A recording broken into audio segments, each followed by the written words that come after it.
Hey, man, is that Double D? Yeah, man. Well, turn it up, man. Let's just go in and, like, kill all the orcs, right? They're the bad guys. Who gives a shit? We just hack and slash and we loot their dead bodies, right? Hack and slash, kill them all, you know, conquer the infidels. Boy, that campaign sounds like a barrel of fun, doesn't it? Somebody who's opening a refrigerator and leaning in, right, is the language of a woman.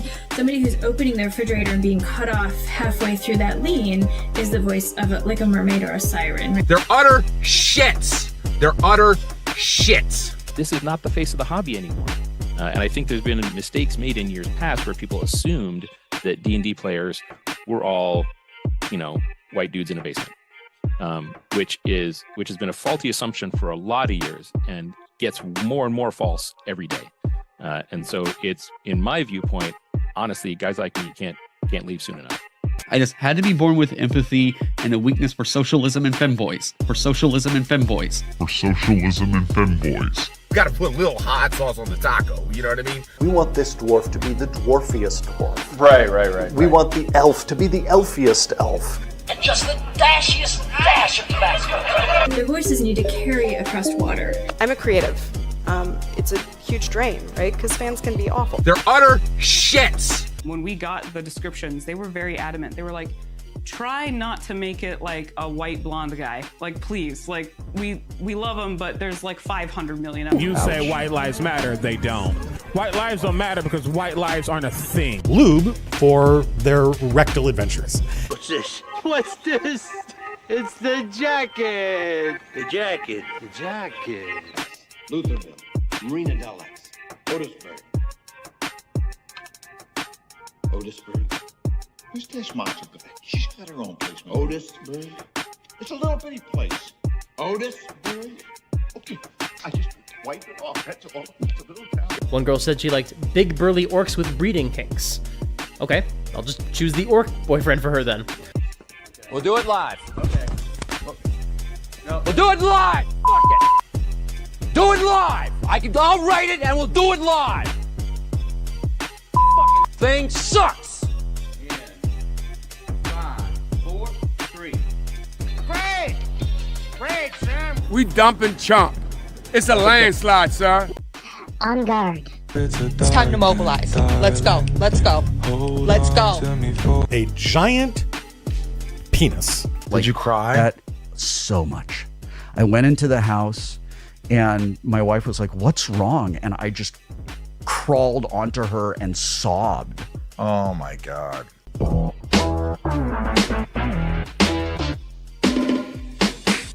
And here we go.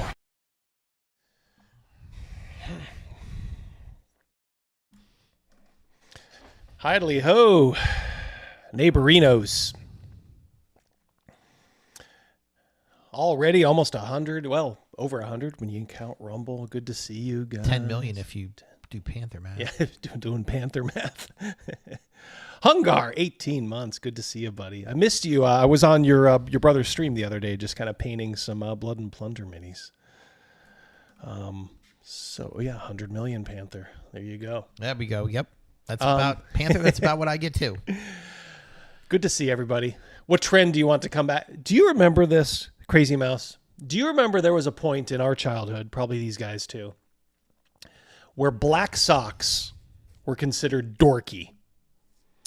Like growing up in maybe the 80s, even into the 90s. Like wearing them, not a black athletic sock, just a black sock. Well, I'm telling you, there was nothing. The concept of a black athletic sock, like in my childhood, from what I remember, didn't exist. You know who you can thank for black athletic socks? Who? Fab Five. Oh yeah. And honestly, yeah, there's a lot of truth to that. Yeah, because honestly, everybody always wanted to wear the white socks with, remember, the colored stripes. Mm-hmm. Like that was cool when you wore a pair of shorts, when you were just going out. It was white socks, colored stripes, and man, I want those days back. Socialism and femboys. Hungar the Starvarian, $2. Good to see you, buddy. Thank you. I got so bad much. news for everybody out there. The sound bites aren't working. The pages won't turn. Oh, really? Yeah. I'll tell you what. I'll tell you which page I'm on. In fact, it's not working either. Okay. I'll tell you what, if you go into it, Crazy Mouse, there's a little plug behind there behind the screen. If you just unplug that and then plug it back in, let's see what happens. Yeah, I'm not sure. On the back of the Stream Deck? On the back of the Stream Deck. Just kind of pull it apart from that little triangle stand it's on. You'll see it'll come out. I will take care of this, though. Craig Bragg, member for 3 months. Oh, let's see. Thank you, by the way, Craig. All of you guys. Shark, yeah. I wear black socks. Well, yeah, we all do now. Because now it's like, it's flipped. Like the white socks are like dorky. I'm accustomed to wearing suits and ties. The full thing, yeah. So, well, it was always, you always had to wear black when you were dressed up. That was the only time it was acceptable. What the hell are you talking about? All right, hold on. You talk, Crazy Mouse. I will...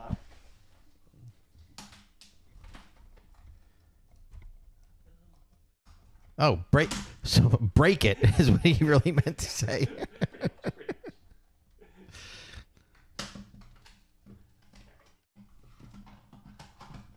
I hear beeping.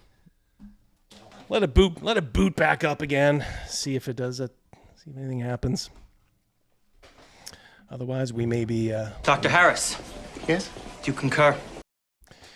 Oh, it's working now. There you go. If that ever happens again, just do that. Where was the plug it and unplug it? That worked. Yep. Always right does. There. Death Angel Shadow. Yep. I owe Death Angel Shadow a shout out. I will get to that when we get to the meat of today's. First of all, we got to do our warm up video, and oh boy, is it a doozy! All right, I keep saying this. We're going to look back on this time as the era of Trump. Frying with beef tallow. Well, hold on. Before you do that, let's find out. Who's frying with beef tallow? Maybe that's what he wants is back. I don't know. Yeah. Ooh, yeah. Well, I think that is coming back. I know Steak and Shake is doing it. Dollar cheeseburgers with 100% cheese. Yeah, let's get some of these up there. Yeah. $20 for a full tank of gas. Give him time. Give Trump time. Yeah. Never wear white after Labor Day. I've never really thought that was. I think you can break that rule safely now. If anybody says anything, yeah, bullying tabletop RPG nerds, says Ryan. Yep, and thank you, Craig. Chuck's probably Chuck Taylor's, yeah, the Converse. Loved those two, although I never really used them like growing up. Any others here? Ooh, 5 of King Charles's finest coins, says Ben C. Well. I believe we will. Thank you very, very much. Yeah, I think Buffalo Wild Wings uses some form of beef tallow. I think others too. Mac Thompson, adherence to the Constitution. Well, shame needs to come back. Shame. Remember, like, sandwich boards outside, like, I got caught stealing from this store or something like that. Yes. Yeah, we could all do with a little bit of shame and I don't want to say low self-esteem, but lower self-esteem. Although I'm okay with either. I think low self-esteem is a blessing. It's certainly a blessing for society. As long as you don't take it too far. Crafty Matt is here. All right, let's do the warm-up video. This was today at the White House. Trump is meeting with the South African president. What will it take for you to be convinced that there's no white genocide in South Africa? What will it take for you to be convinced, President Trump, this is from a reporter, there's no white genocide in South Africa? Well, I can answer that for the president. It's for him.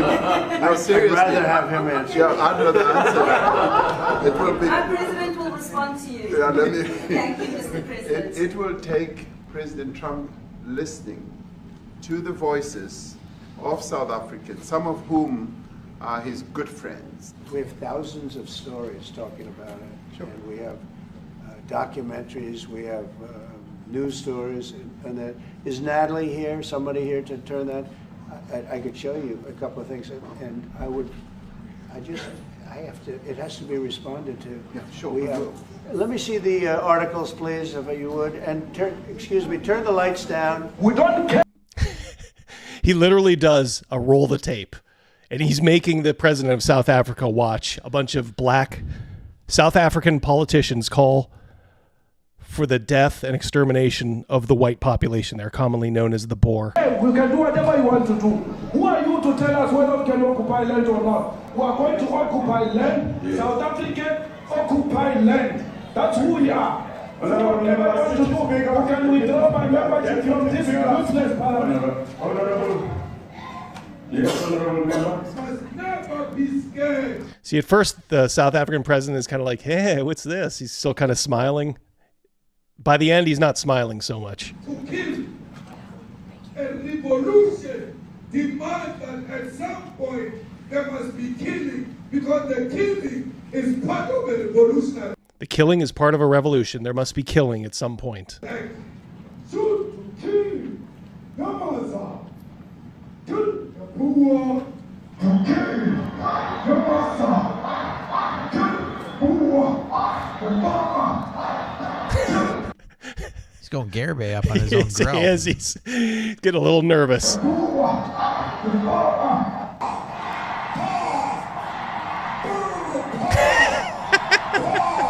Damn, this is spicy in here. There was 3 more minutes, and he was that's all he was doing. Now this is very bad. These are burial sites right here. Burial sites. Over 1,000 of white farmers, and those cars are lined up to pay love on a Sunday morning. Each one of those white things you see is a cross, and there's approximately 1,000 of them. They're all 1,000 dead farmers. Boom. Game, set, match. Mark these days. You were going to look back on it and just shake your head and just chuckle. He literally said, roll the tape, because he knew this guy would probably deny it. And then, boom. Here's a 5-spot. Why? Because you earned it, gents. Ooh, D&D Old Guard. Thank you. Thank you very much. Mucho gracias. Oh, don't you know? Top of the morning to you. I do have a bit of personal news. Oh, bring it. Double D is officially a grandfather. Yes, indeedy. Came on Friday. Everybody came over to play. Friday during game night. Friday during game night. Yeah, everybody was over. We were ready to go. Double D was like, get the hell out of here. Yep, Tales from the Loop. By the way, no Rogan tonight, as you can see. Yeah, but we're all there, and then all of a sudden my son called and said his wife, my daughter-in-law, is her water broke. Now, they were scheduled to have a C-section this coming Friday, so it was a week early. So everything, all is well with the baby. All is well with the mama and the papa. Titties and Beer has a question for you, boy or girl? It's a girl. It's a girl. Yeah, we knew that beforehand, though. They knew. So I got to hold her for the first time. I didn't want to hold her in the hospital because there was always like, she was either sleeping or, they were doing tests and stuff like that. So I just said, we're going to hold off. So they're home now. So we went over and I got to hold my granddaughter for the first time. It was amazing, an amazing experience. Old fogey. Yep. Cannot deny it, but, still look better than a lot of guys half my age. So yes, it's very, very cool, very emotional. Look who's here shooting a 3 in the corner. Yeah. Thought you could sneak in, huh, Chris? Yeah, not on my watch. No way. Yeah, thank you all for that. I see all the congratulations there. Yep.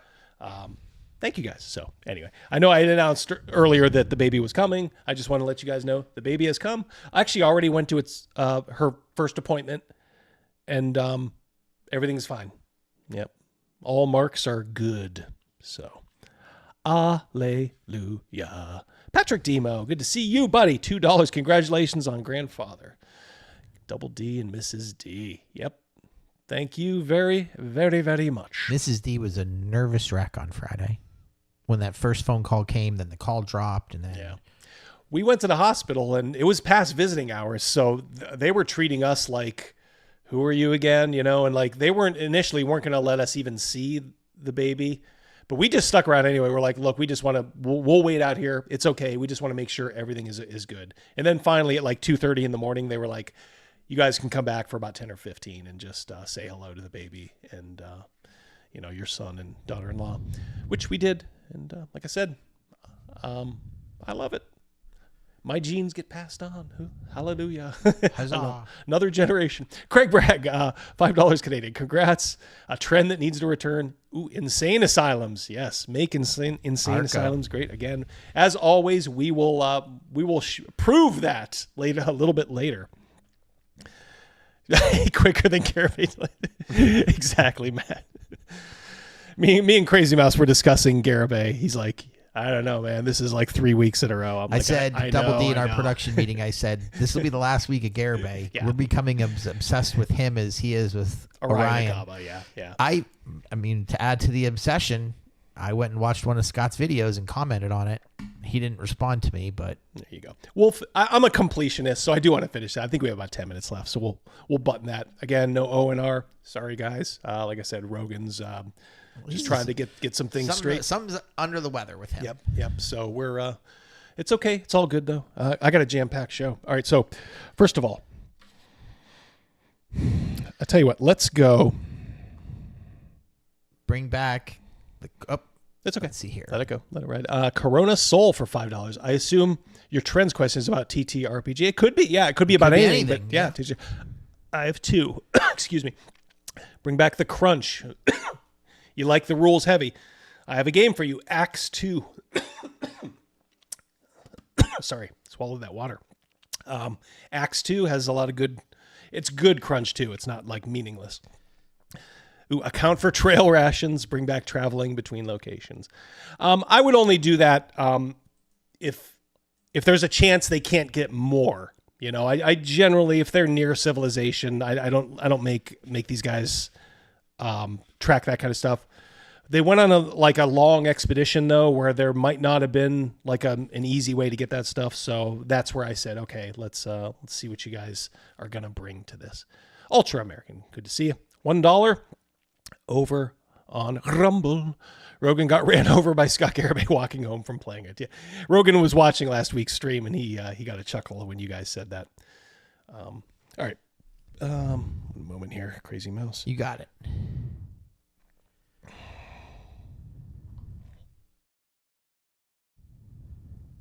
Okay. So as we know, our friend VengerCon coming up in July of this year. I believe it is July 18th through the 20th. Special guest of honor. I don't know how he did this. It really is a step up because last year I was the guest of honor.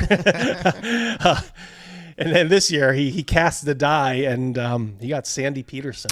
Well, Sandy was his second choice. Venger texted me and I told him I could not go. Yes. I could not go. That was very good of you to bow out, my friend.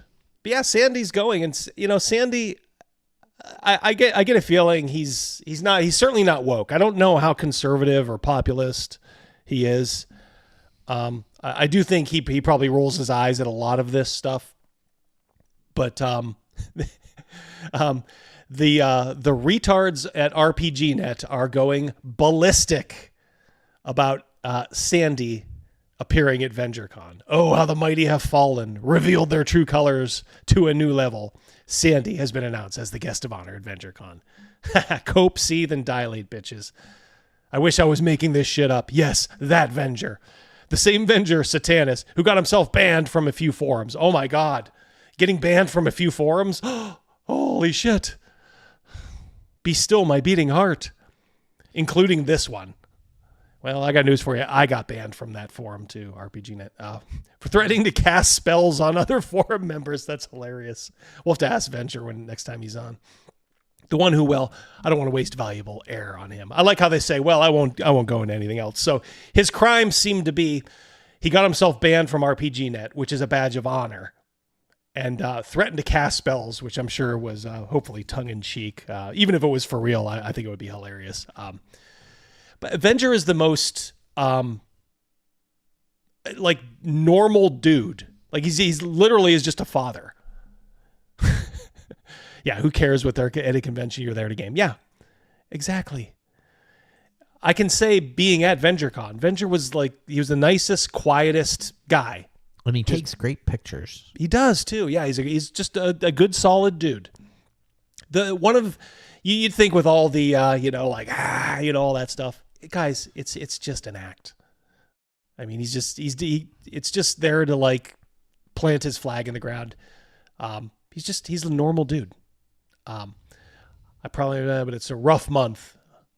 Yeah, he's probably talking about Goodman games. There you go. Yeah, it's all shtick. Yep, for sure. Good grief. It sounds terrible. Shirley, when we were talking about people getting banned, I thought of you. Yes, yeah, there you go, yeah.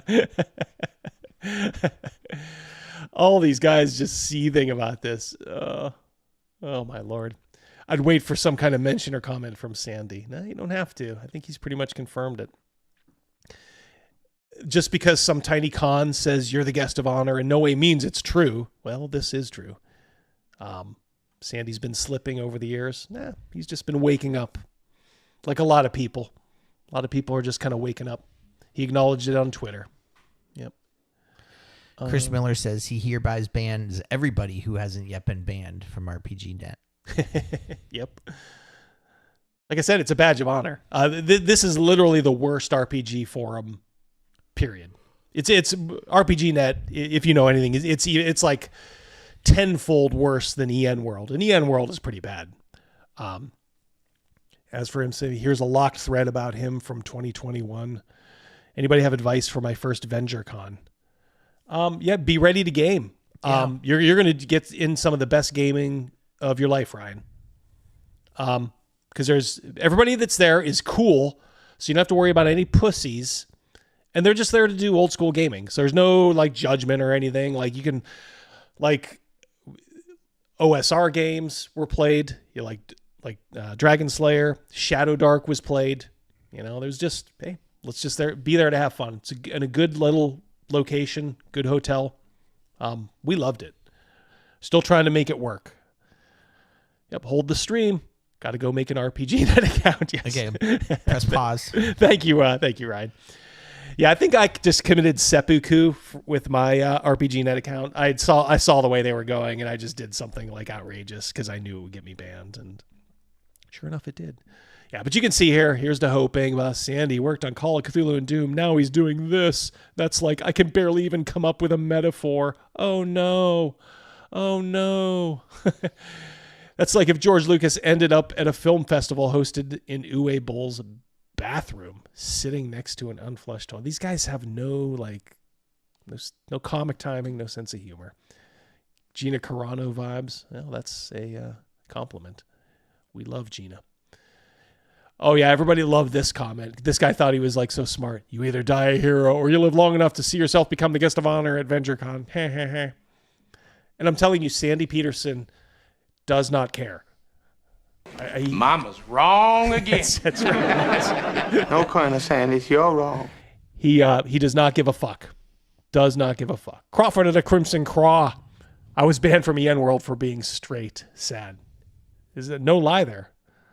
Huh. Or as they say on the street, no homo, huh? Thank you. Homo. Thank you, Crawford. Yeah. I was wearing a hat the other day, a Kango hat. And some guy goes, "You look good in that hat. No homo." It's good. I think it's a perfectly acceptable term. I said, "Thank you." Yeah. All he's saying is, I ain't trying to hit on you. It's okay. Not saying he doesn't like gay. He's just saying me and you. This isn't where we're going. But yeah. So you can see here every single one of these. I don't think there's one person. Venger's a little plagiarist. Oh, give me a break. I thought he was about there even compared to other people. I still mourn and counter critical. Yep. You guys can check it out for yourself. VengerCon. Just look it up. All you have to do is just do a search. July 20th, 18th through the 20th, guys. It's like I said, it was such a surprising little con. There wasn't a ton of people there last year. I think there's going to be more people there this year. But even so, it was like there was always like enough for 3 or 4 good games to keep going. man, it was, yeah, that is surly. I just crawled up onto my wife and I just cried. sobbed. I just sobbed. That's what women love. Women love men who can't, for no reason at all, can't keep themselves. I once did an article on me. Oh boy, saying that I was one of the best, up and coming game designers in America. Then I voted for Trump, and now I'm literally Hitler. They're shaking in rage. Well, Crazy Mouse, I, and Rogan, and pretty much our whole gaming group, we were members of Eric Noah's board, and then EN World, and then Circus Maximus. So it's like we will occasionally still say at our table, "Dear Pirate Cat." Dear Pirate Cat. Yeah, the old Kevin Culp. When it was better when it was kind of like everything in society, like all these actors like Robert De Niro, who revealed himself just to be a moron. You were better off not knowing how political these people were, when it was just kind of like, oh, I think he just votes Democrat, but that's it. But when it became everybody's, thing. Calling card. Yeah, it was. Yeah, exactly. It's their calling card. It was like they wear it on their name tag thing. When you go to a convention. Yeah, right underneath the pronouns. Well, the pronouns pretty much do say that these days. But yeah, it's what it is. And they won't let it go. They will not let it go. I snuck into. Me and Double D went to, I think it was Chicago, and I snuck into a one of his conventions. Remember? And I just ate from the taco bar and then I left. Oh yeah. Yeah, that was a work. It was a work convention. Yeah. Yeah, we went to Chicago. We went to Vegas. We went. Yep, both places. Yep. Yeah. Not on my company's dime. You did pay. You paid your freight there. But I did sneak that food. But yeah, we got to kind of horn in on the room a little bit, which was a lot of fun, man. Good days. Kevin Lamb. Kevin sent this to me, and then Travis Fauber sent it to me at the exact same time, just kind of giving me a copy of Kevin's tweet here, or post on X. First Daggerheart review shows that the included adventure Beast Feast, oh boy, is chock full of pronouns, festival, and caverns filled with happy monsters, and chain restaurants.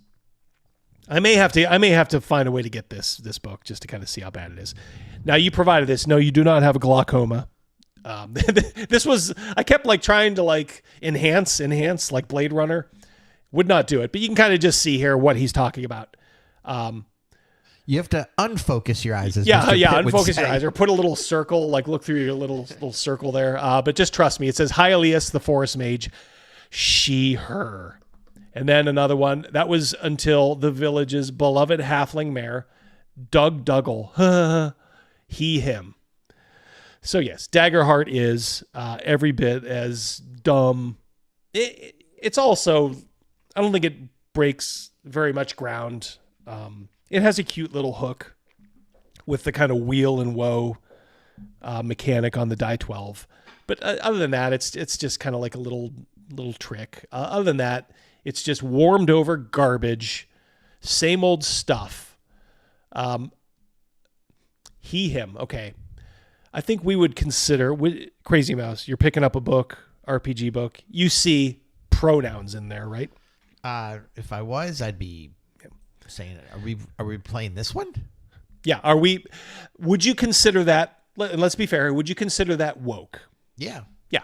Okay. All right. That will lead into the meat of the show here. But first, Rob McCanna has $10 for us. Tell him what he won. There's a way. Oh, yeah.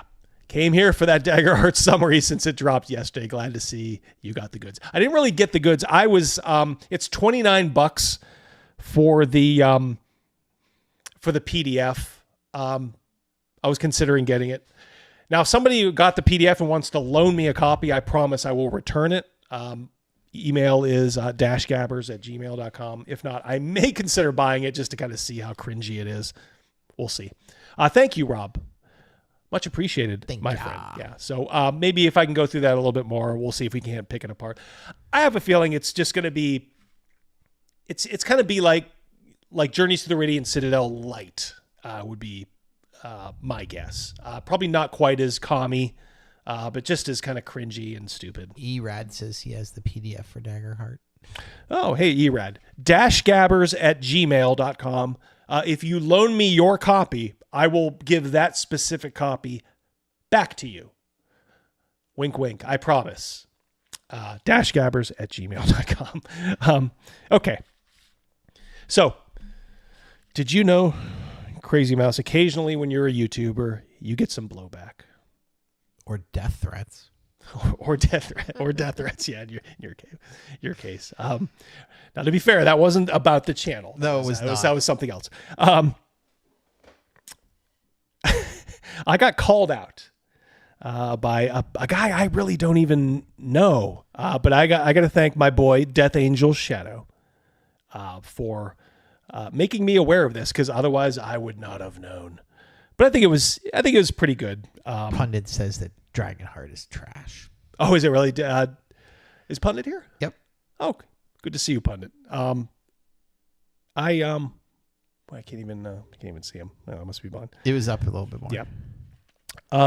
Yeah, I've been so busy. I know you wanted to show off something. I know Lord Mattias did. Pundit, my apologies. I might try for this Saturday to just have a kind of a shill stream where we can just kind of bullshit and talk about, Jeff McAleer. Yeah, Shark, yeah. All right, so here's who we're talking about. There he is at the very bottom, Double D. Yep. Oh, there he is. Yep. Just here for a bit. Okay. Good to see you. Good to see you. Yeah, I promise I will squeeze you on at some capacity here. Tonight. All right. This is him. All right. When I saw him, I'm like, this guy? You just get off the courses. I was going to say, is that an Yvonne Lendl special? Like was that Wimbledon shirt from 1989? He's answering your question. What trend do you want to come back? Is right there. Why the woke mob is not destroying your favorite role-playing game. All right, so this is Jeff from the Gaming Gang. If you want to, you can go on YouTube, give him a follow. It's called the Gaming Gang. He's got twice as many subscribers. You will soon learn that twice as many stuffed animals. You'll soon learn that subscribers don't mean what you think they mean. It's basically all about your engagement. I've got 206 people live here, plus whoever's. I know there's a handful on Twitter too. So we are just going straight up. Stiffs his caddy on its head, Nick. Yes, yeah. Here's your tip, boy. Don't look directly into the sun. So he's here to tell you why the woke are not invading the RPG world. And we're going to kind of ease into this topic. One thing he says, I cut it out because I didn't want to go through this. I kind of had to get to the point. But he keeps calling his set my duct tape together set. Like whenever he does a video or like a live stream. And I'm looking behind him. I'm like, dude, what is duct tape about that? You have a perfectly fine, set of IKEA shelves with like RPG books on it. There's nothing like cluttered or, purposely shabby chic about your set. Stop saying that, Jeff. That's just... And the reason why I'm talking about this is because on the Discord server, somebody had mentioned in the RPG channel, and they said, I don't know if this has been tackled on the Gaming Gang, but Goodman Games is going to be kickstarting a new edition. Well, it's their original Adventures Reincarnated line for city-states of the Invincible Overlord, and showed the reveal video. They linked to it. All right, this is, I kind of had to keep this in here just for context. We did this all last week. Everybody knows Joe Goodman did some of the biggest virtue signaling you will ever see in your entire life. Basically saying I was born a poor black boy. Went through every aspect of his life, just showing off how woke he was. And they're so he's come. This Jeff here from the Gaming Gang is kind of what kicked it. Yeah, I don't know if Jeff over 200 of you on YouTube. And then they said, hit that like button, I took a deeper look into this, and maybe Jeff's not sharing news of it for a reason, because of the goings on from Judges Guild back in 2020. And we'll get to that. We'll get to that in a couple of minutes. So the first thing I wanted to mention is I never share news about Kickstarters that haven't launched. So as an example, the new edition of the Alien role-playing game that's going to kickstart for freely publishing. Hold on 1 second. I may have... Bragg has a good question. Where's his eyebrows?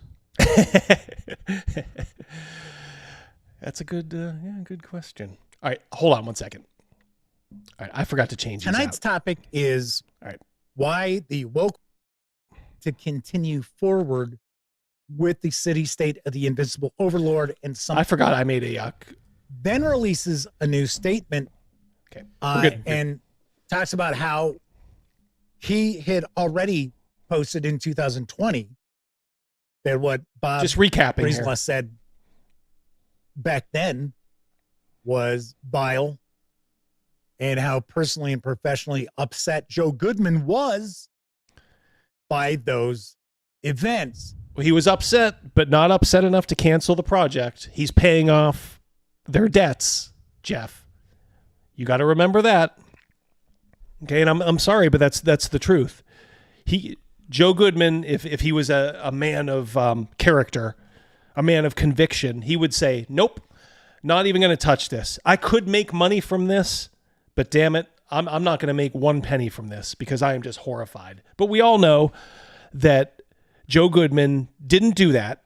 He wanted to cagily kind of pretend like Bob Bledsoe's comments didn't exist and hope that people had forgotten about him, which is fine with me. As I said last week, that's fine with me. Just have the balls to say, guys, it's been 5 years. We want to get this product into everybody's hands.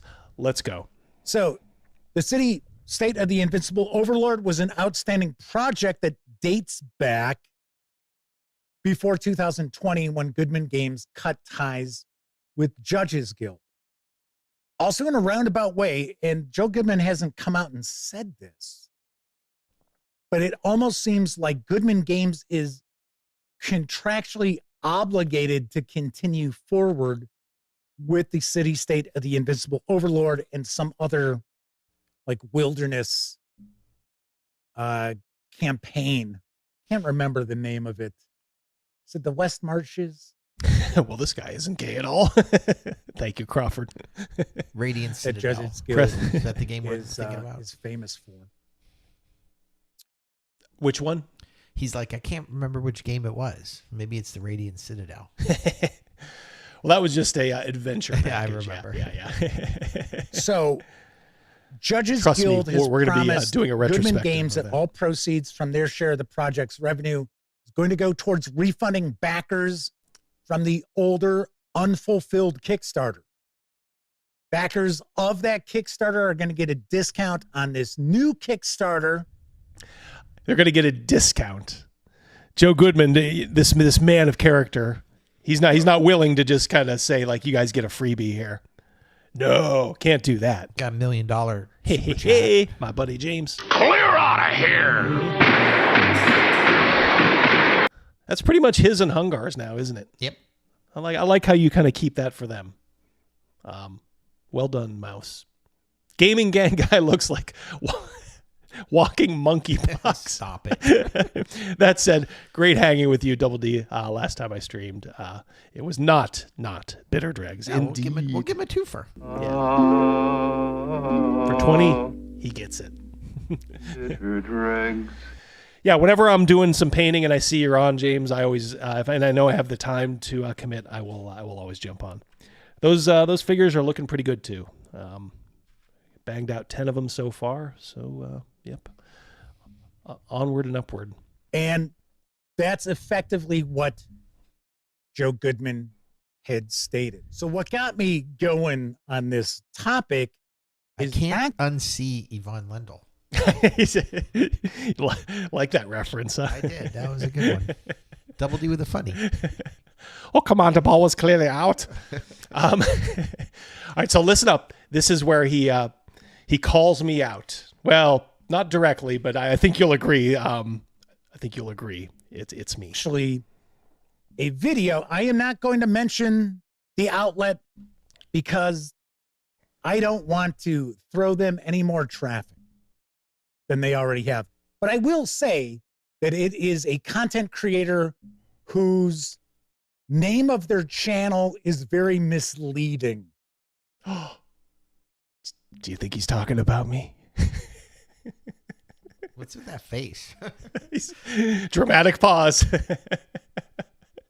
He looks like if anybody ever watched QVC, David Venable. If anybody knows who that is. I don't.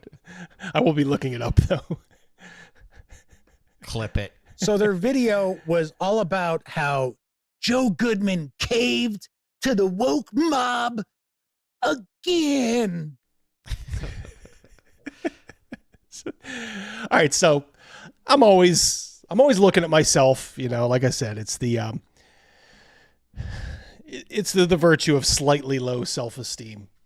But I'm like, oh, did I sound like that? I watched my video where I did say Joe Goodman caved to the woke mob. There was none of this tone at all.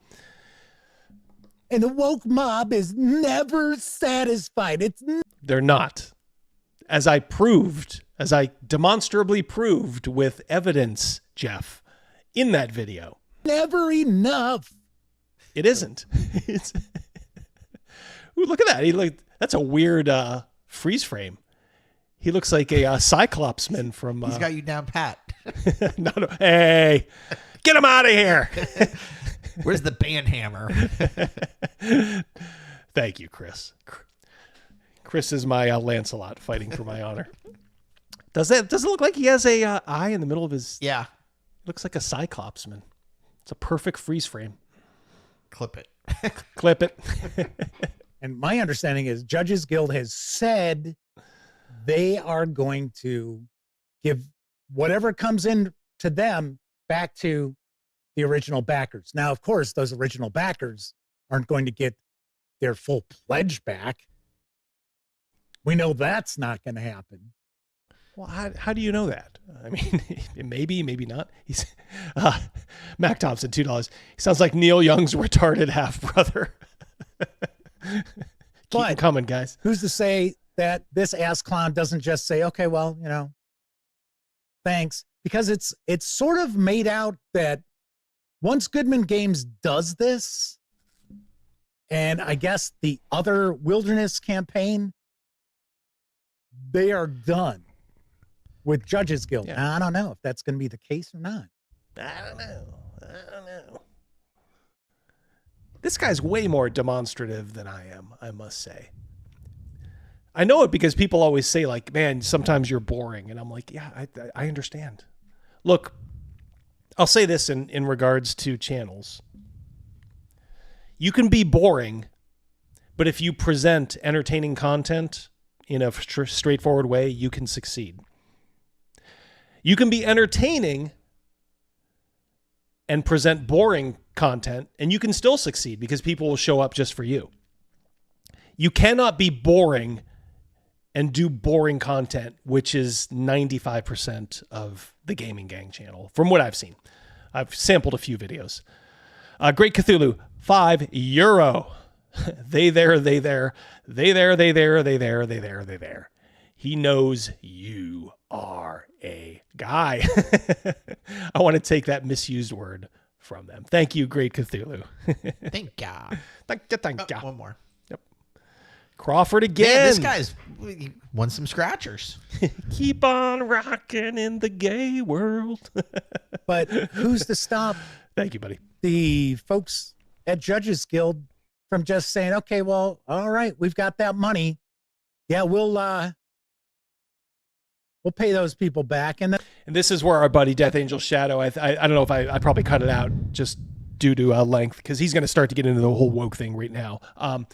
But Death Angel Shadow said Goodman Games just did a video, and maybe this Jeff, I mean, maybe it had just dropped or something, but he informed this guy, Death Angels did, that Goodman Games, I guess, is setting up an escrow account that apparently can't be raided by Judges Guild. Like, Goodman Games is going to have control of the escrow account to go through this dog and pony show of paying out the old backers from the Kickstarter that failed.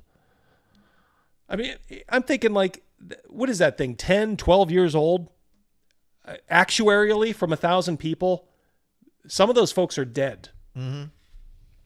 And they're relying on them. Or forgot about it. Yeah, or forgot about it. Yeah, and there's going to be a lot of those. Trust me. A lot of people have just moved on in their lives. Well, correct. I mean, if they backed one Kickstarter, they've probably backed a couple more, you know? Mm-hmm. So they'd be like, I did back one that didn't pan out? Yeah. Gosh. I mean, maybe I it meant, guess, yeah, you know, maybe they law realized it at averages. the time and they're like, well, lost cause, you know. Whatever. Look, I backed another one in the meantime. When you do Kickstarters, everybody knows, you know, about 5% are either going to be extremely late, or you're going to have to pony up more dough to pay for the shipping, or they just won't fulfill. Nature of the beast. Go ahead, you get badgers there, Crazy Mouse. I was gonna.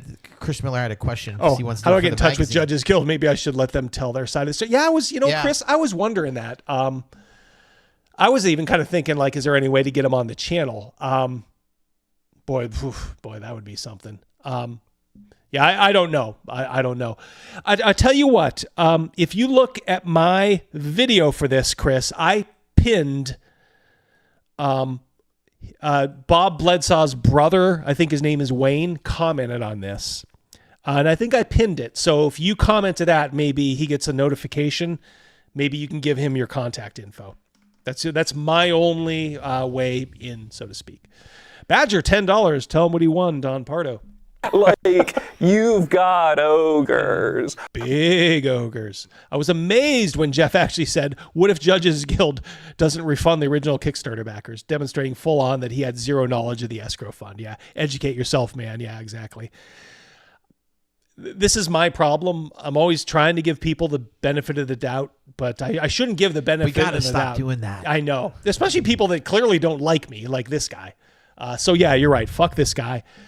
Get yourself up to speed, sir. And they don't. So, Death's Angel Shadow is with us. Oh, I did leave it in. Says, what about We'll see actually, upon I it. think Doom Colonist also mentioned Obusk. What about an escrow Ozobuko. account? That is not something I've heard mentioned. Yeah, Death Angel Shadow just said they have an escrow account, and he's like, that is something I have not heard of. The way these dramatic pauses he does, they are something. I read the statement was that the funds are going to be given to. Maybe they're not pregnant pauses. Maybe they're changing the cue cards. You know, like, does it look like he's reading something? I think this is a live stream, so yeah. Well, although now I'm picturing that. Maybe Mrs. Lendall's in the background changing the cue cards. I am chuckling. Judges Guild, they're going to get their cut, and that Judges Guild says they're going to give that money. Their agreement is they're going to give that money. My whole See, like he's at the bottom of the page right now that he's reading. Yeah, I mean, he's probably just looking at his chat. I know. He'd probably just look at the Do chat. not know. All right. So, does that make you woke? If you're like, man, I'm not going to support that. That's kind of how this video about, how Joseph Goodman caved to the woke mob. Jeez. Comes across. Double D's like when Flip Wilson, the comedian, dressed up as Geraldine.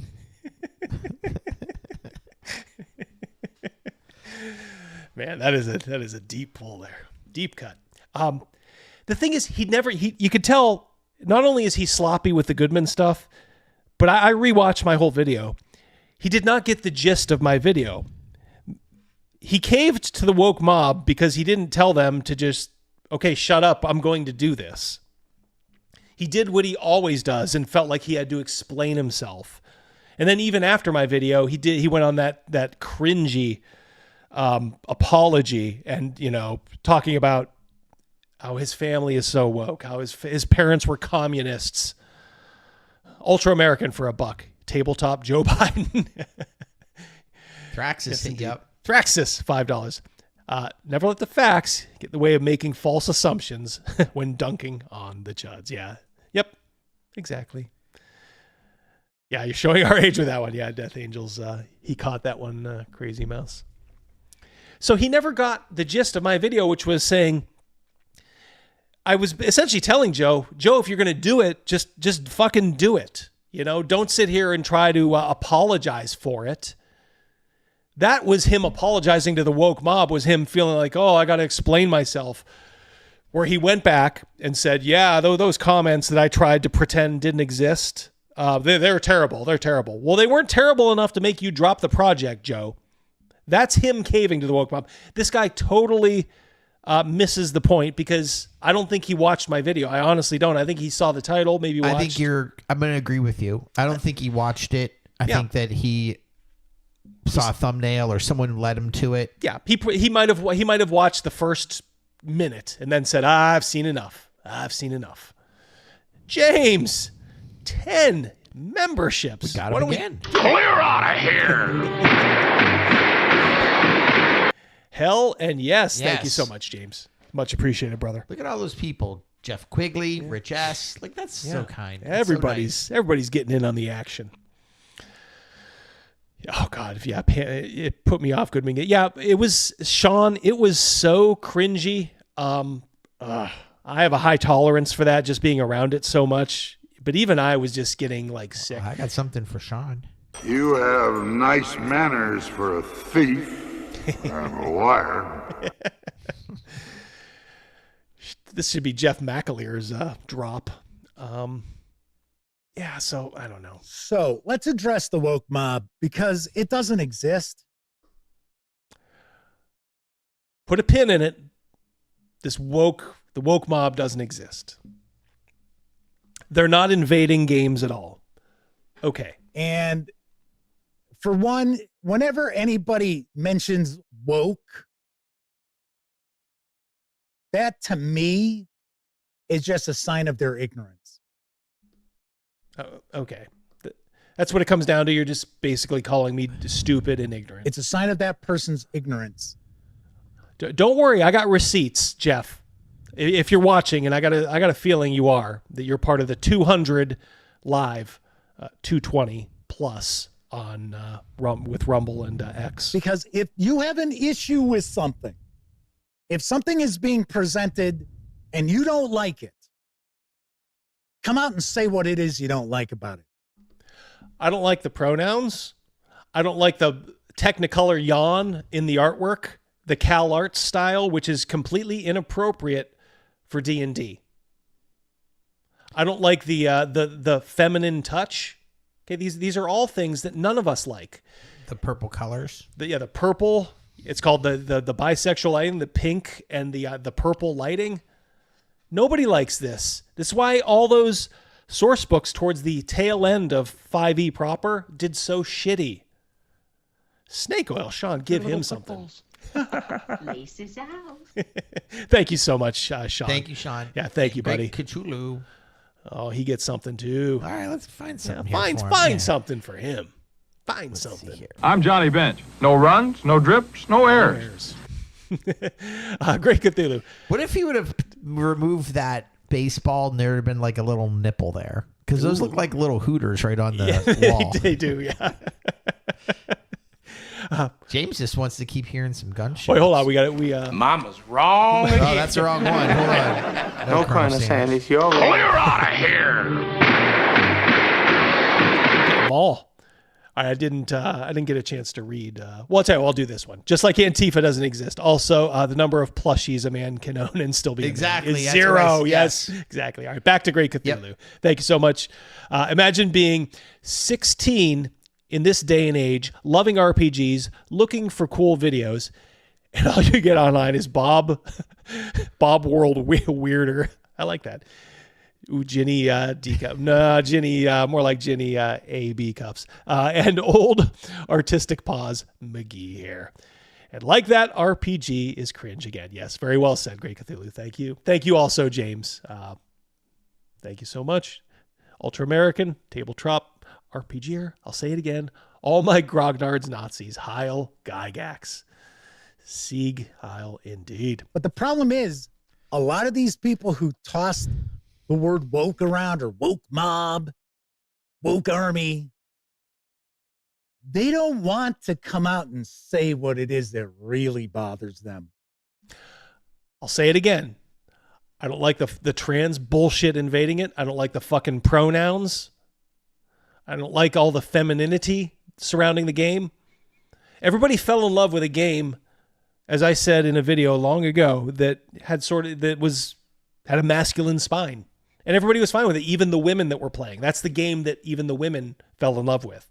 And now we gussy everything up and pretty it up, and I don't like it. I mean, and I should say I'm talking about D&D here. I'm not talking about the good games out there like Dragon Slayer, Castles and Crusades, etc. Those have kept their balls. Okay? But don't think I'm afraid to tell you that I don't like fucking trans bullshit in our games. I don't. Nobody does, Jeff. Nobody likes it at all. No, nobody likes this cutesy fucking artwork that I'm about to show you. Nobody. Woke is putting partisan politics above the integrity of the setting, game product, IP. Period. Yes, exactly. Woke doesn't exist like feminism is about equality and Islam is a religion of peace. Yep. Well said, Craig. Well said. Crawford, his stuffed animals are ruining the awesome factor of his collection. Send the Pinkertons to confiscate it. Fagerheart, says Ian. I'm surprised they let you get away with that. Well done. Cal, that's all, flesh friends. Your name is Toby. Thank you, Cal. Go ahead. Then we'll roll it for a little while. Let him pile up again. No one of consequence. Sooner or later, this guy will say the wrong thing, and then he'll find out, as they all do, about the woke mob. Yeah. He'll get on his hands and knees. Then he'll make his beg. apology video soon after. Yeah, he'll beg for forgiveness. Because die a broken man. They know that's publicly frowned on what they don't like. So what they do. It's not publicly frowned on. Seriously. To everything woke, fuck you. To Jeff McAleer of the Gaming Gang, fuck you. Nobody likes this woke bullshit. This woke bullshit is going out. And it's going out not because of us old Gen Xers, and certainly not millennials. It's going to go out because of Gen Z, because the men of Gen Z have had enough. They're tired of being told that they're worthless. They're tired of dealing with crazy women, and they're tired of guys like you fucking retard. So in just a little while, things are going to get, I think, a lot better.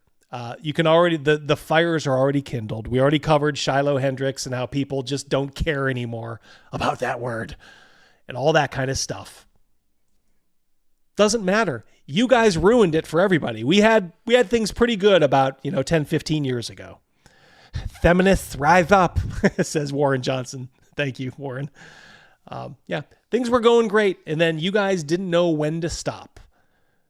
You guys made radicals out of people that were just wanted to be left alone. And when you make a radical out of somebody who wants to be left alone, guess what?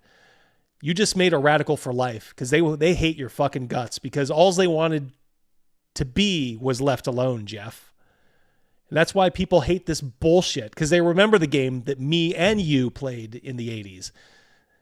It's fucking nonsense. Like we showed with the Daggerheart. Beast Feast. Chain restaurants. This is the bullshit that you want? You don't consider that shit woke? Do is they just sit there and toss out, oh, this is woke.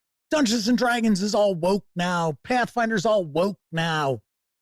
Chaosium Inc. is woke. Get ready for this. Troll Lord Games is woke. I think the only time I had a problem with Troll Lord was way, way back when Jason Vey made his stupid comment about the jab. He went off, he had a bad day, and I called him out on it. And then you know what happened? Troll Lord Games did the most epic thing ever. They said, reminder to our employees, shut the fuck up about your politics. We're a gaming company.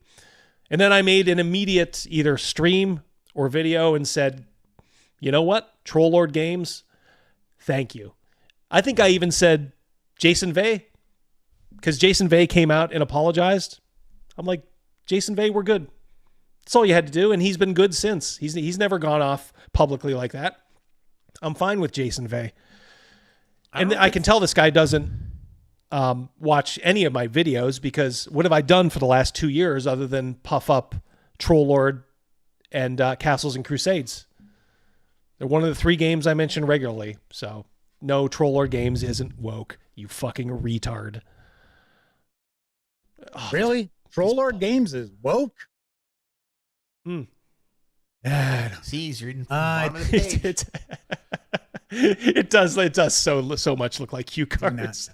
Raven says it's not a sign of their ignorance, it's their dishonesty. How do ninjas stop wokies? They, them. Thank you. They Mark. are hate merchants. Yeah, very good. No, we're the people trying to stop the hate merchants. As you will find out if you stick around for the lunacy video, when you see all the people on your side, Jeff, want to KILL. Very good. Freelander says, I woke up this morning, Jeff. That's okay. That's all right. That's all right.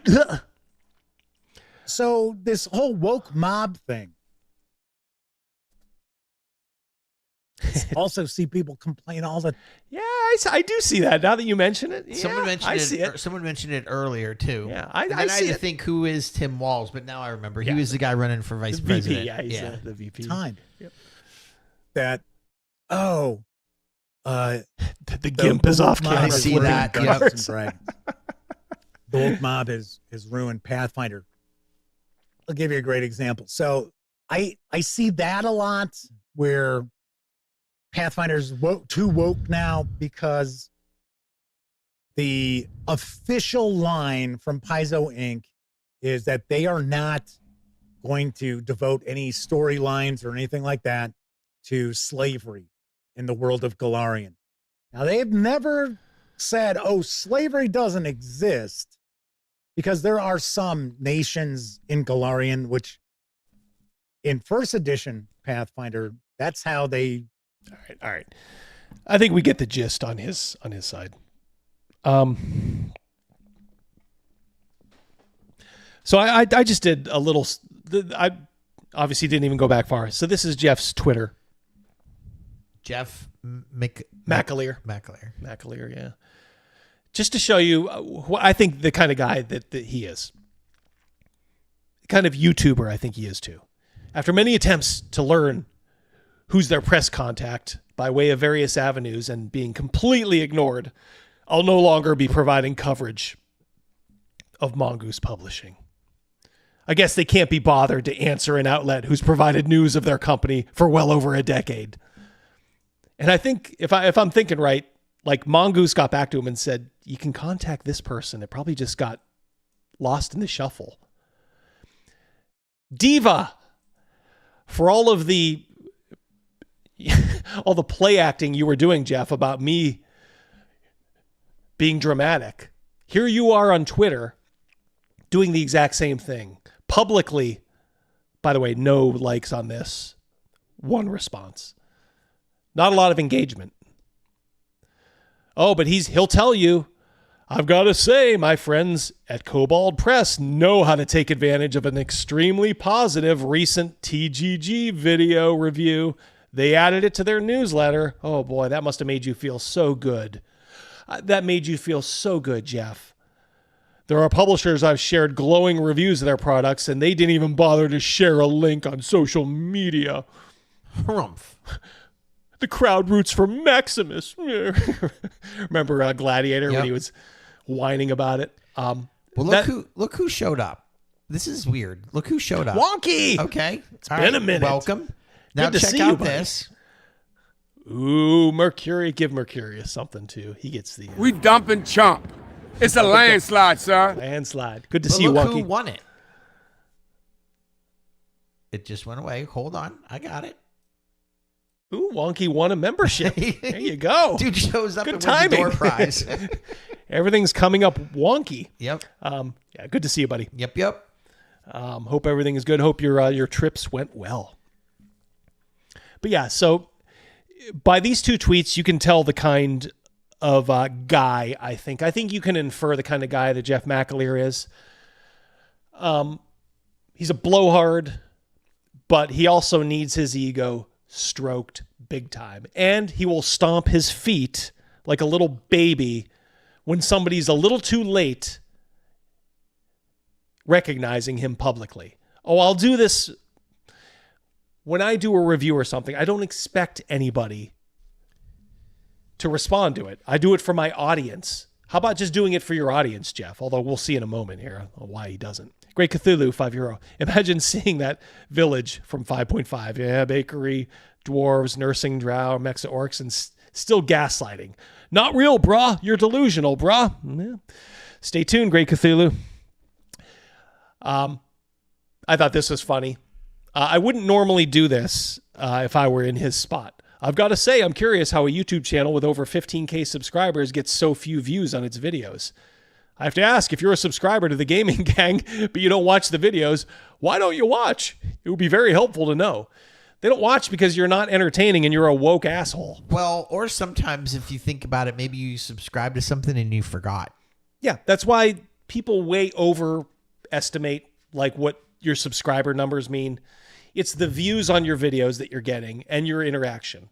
Like I said, I don't know what he would do to get 200 and, over 230 people live like we got right now for a channel half his size if you go by subscribers. But you can see here, I'll get that in a moment.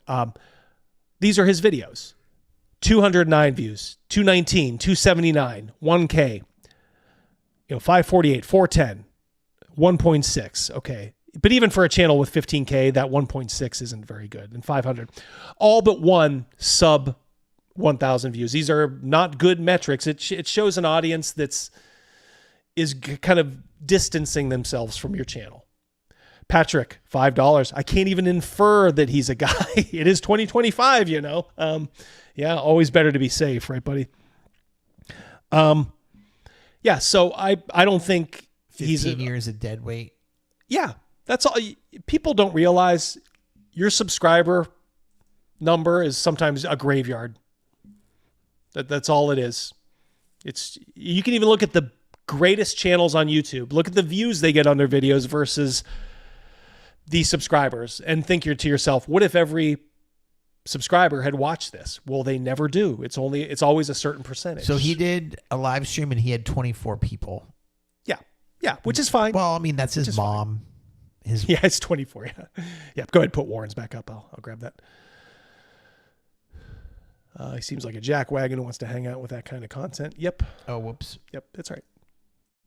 Man, jumping on you. Yeah, holy moly. Chat is lively. Warren for $2 Canadian. These folks wish they were no Norm from Cheers. Yeah, George Ovent, R.I.P. Yeah, that was. I was never a huge Cheers fan, but I always respected it. I know this reference, Chris. I love Sam Kinison in Back to School movie. That's what they would want you to think. That's a good movie. And a very young Robert Downey Jr.'s in that. Yes, he played like a punk rocker. He played Derek Litz, something like that. Lutz, Derek Lutz. Yes, Lutz. Yeah. I subscribe to thousands of YouTube channels, says Mercurius. Not enough time in the day to watch all the videos. Yeah, that's why every one of your videos you have to treat it like your first and just go all out. That's why for these live streams, I prepare a lot. Mercilessly. Yeah. So he's not merciful. Yeah, it's not a dead one channel. We should have on there. Yeah, but remind me after. Yep. Yeah, but this is a channel that's kind of dying a slow death. I can tell you, he probably had some videos that did really well, jumped up high, and sometimes that's a curse because you feel you have to live up to that, and after the people see that one video, they're just there for that. They subscribe and then they forget you. So, okay. All right, Jeff McAleer from the Gaming Gang. And Crafty Matt, we'll get to yours in a second. First one. This is from Planescape. This was an official release. Official. D&D. This is Wizards of the Coast. This is one of the factions in Sigil, Hands of Havoc, who free society through chaos. Headquarters, various warehouses. Well, that's odd. Members, anarchists, arsonists, freedom fighters, epithet reekers.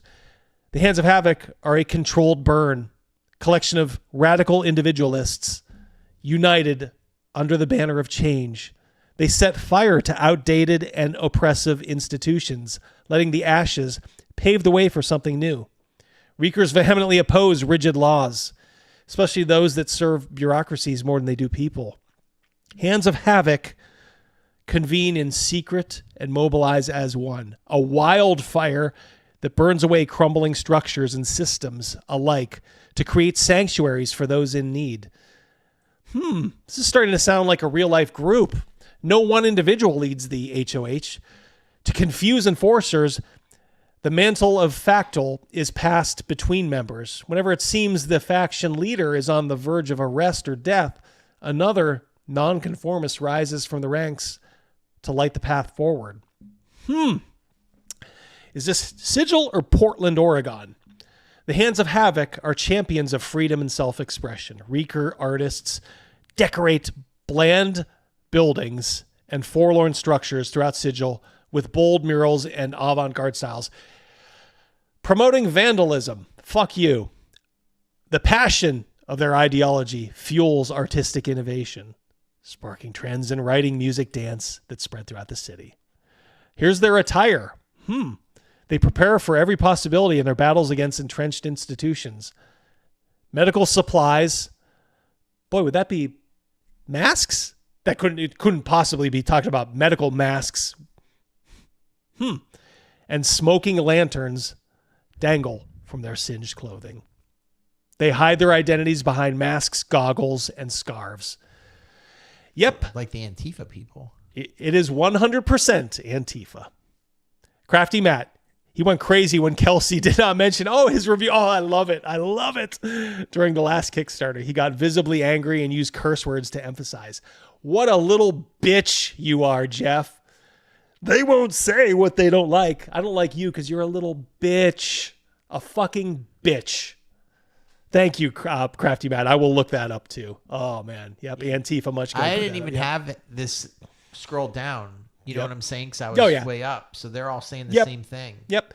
That is an official D&D product. Not only that, it is a remake of a beloved product from 2nd edition, Planescape.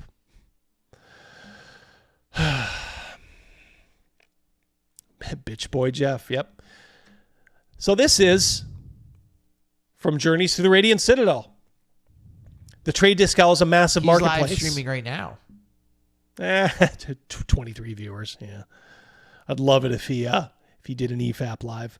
Are the Hands led by a trio of rogues taking $60 million for their mansions? Well said. Well said. All right, yeah, so back to this is Journeys to the Radiant Citadel. This is, again, from a D&D book in 2023. It serves the needs of cities and nations, talking about their trade discal, and nations or major trading companies, rather than individual sellers or producers, which is enforced by its high taxes and fees. Life in the Citadel, it's a city of immigrants, don't you know? Don't you know? There's a culture unique to the city. This evolution is displayed in the art, clothing, and music, perhaps most vividly in the food of the city, including kimchi tacos. Woke enough for you yet? Okay, well, there's more. The House of Convalescence helps those living with mental illness. Fuck. Inspectors investigate non-violent crimes and use non-violent methods of detainment. This is, of course, post-George Floyd.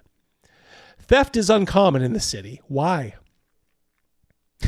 Rehabilitation and restorative justice are the preferred methods of addressing wrongs. Again, rare incidents of violence.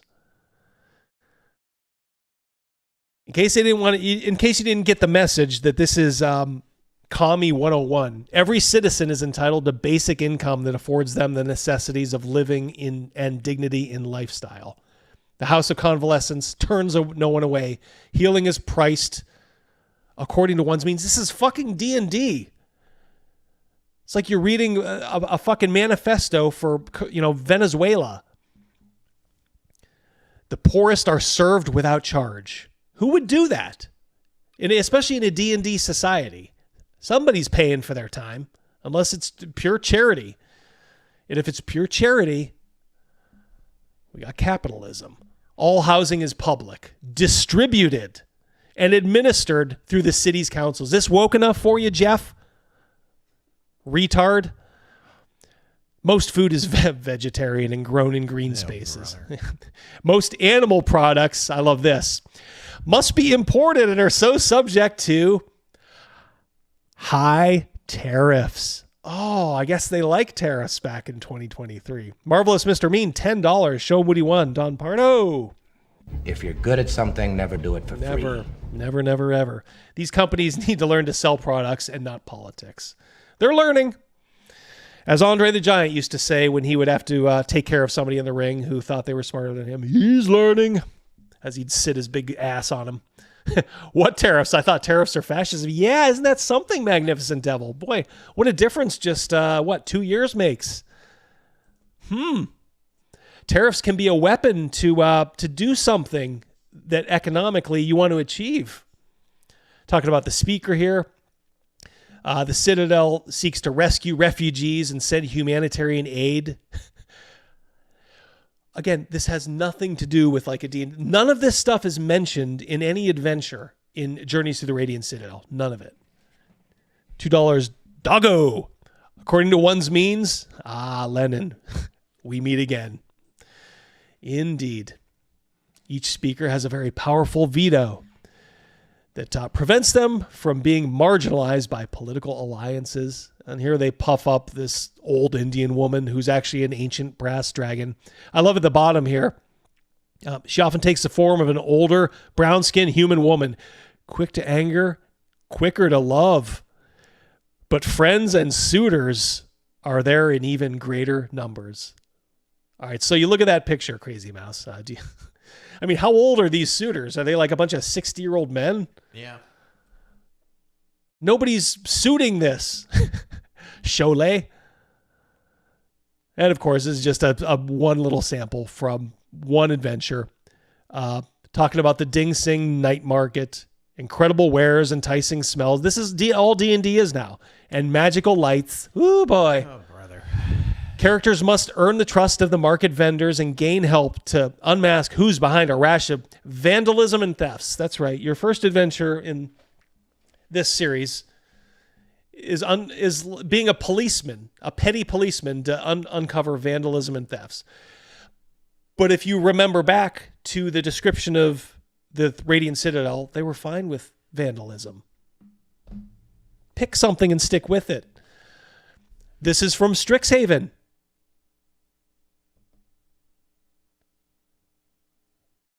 It's pretty woke to me. What the hell is this? Is this his live channel right there? Yeah. Yeah, do not go there. Stay here, please. Go there after. Watch it in repeat. I'm on a roll. This is from Strixhaven. Okay, so you're reading a D&D book in I don't know when this came out, 2020, 2021. We're talking about transgender students. Wonky, thank you so much, buddy. Thank you. Yeah, we'll talk. Yeah, don't forget to sub to Wonky's channel. Yes, sub to Wonky, definitely. Fact. Let me I need control here. You got it. Crazy Mouse. We'll go into Strixhaven a little. I came prepared, guys. So here's your Strixhaven. Oh, you're buying this great adventure, this great source book. All right, two girls doing their fucking homework. Okay.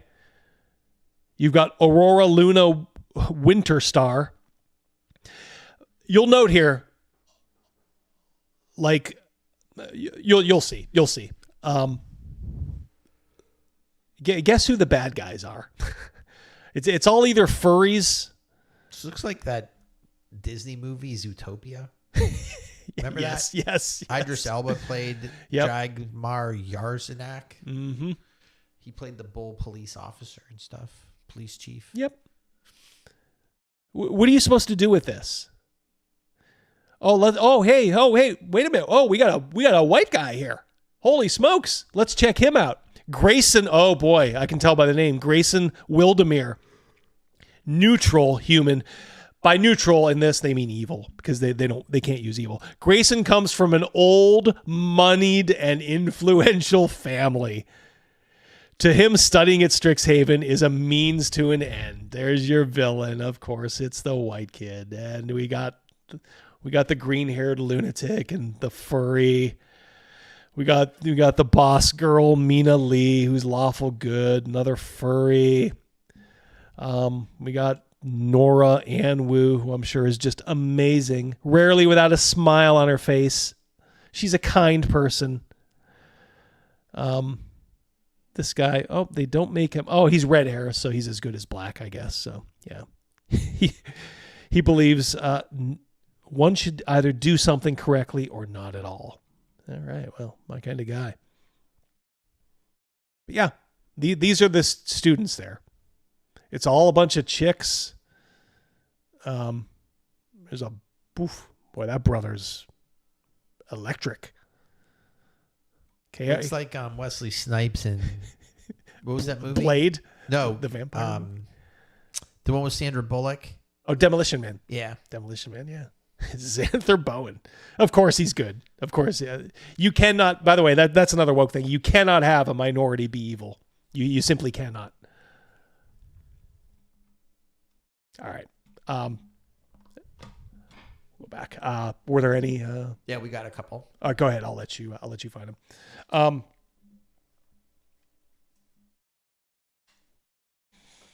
Jeff from $2. Do as I say, not as I do, is the true motto of the socialist. Yeah. Recently dealt with one who made excuses for, my God, cannibalism. Guangxi under Mao, saying it was not as bad as the British going around the world. Yeah. You saw that today, Jeff, from when Trump called out the South African president in the comments on X, and a lot of them were like, yeah, but what about this? What about that? They would, if you did it to them, they'd say, well, that's just whataboutism. Well, you guys do the same thing. These are all official, Matthew. These are all official. Okay, and I'll just let it go here. So this isn't woke, Jeff McAleer from the Gaming Gang. Mexa orcs. Fat elves. We did a whole segment on her. Yes, we did. She is thick. Look at the size of those Lizzo. thighs. Lizzo, yeah. What was the name of the black one who sued Uber? Oh, yeah. Dank something. It was D's, I know. She sued Lyft, wasn't it? Yeah, that's it. Yeah. Lyft. Forklift. But yeah, I mean, look, you got of course, the boss woman here. Here's Tasha and all her bullshit. Amazing, amazing, amazing. Oh, so amazing. I think we looked at this. The art is completely jacked. Says they're felfs. Felf. Fat elf.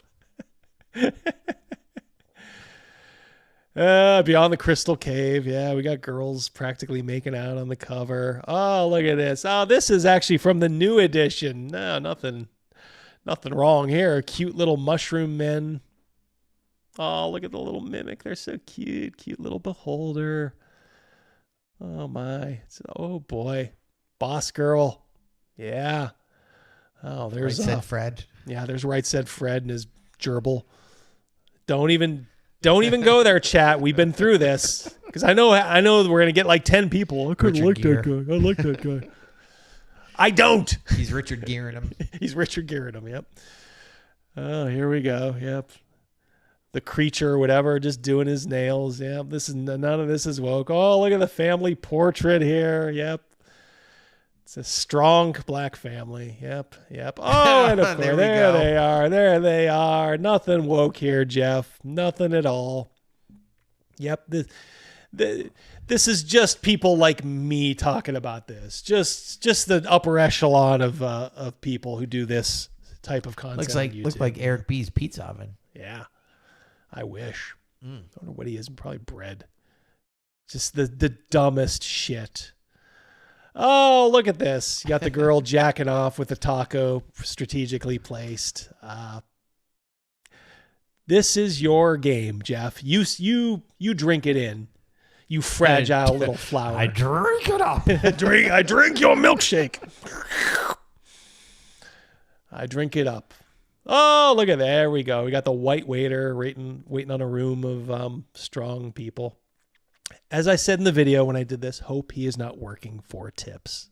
Going to be a little light tonight, Jack. Yep. Guys, this is official. This is all official D&D. This is not third party. This is Wizards of the Coast D&D. This was in a D&D book.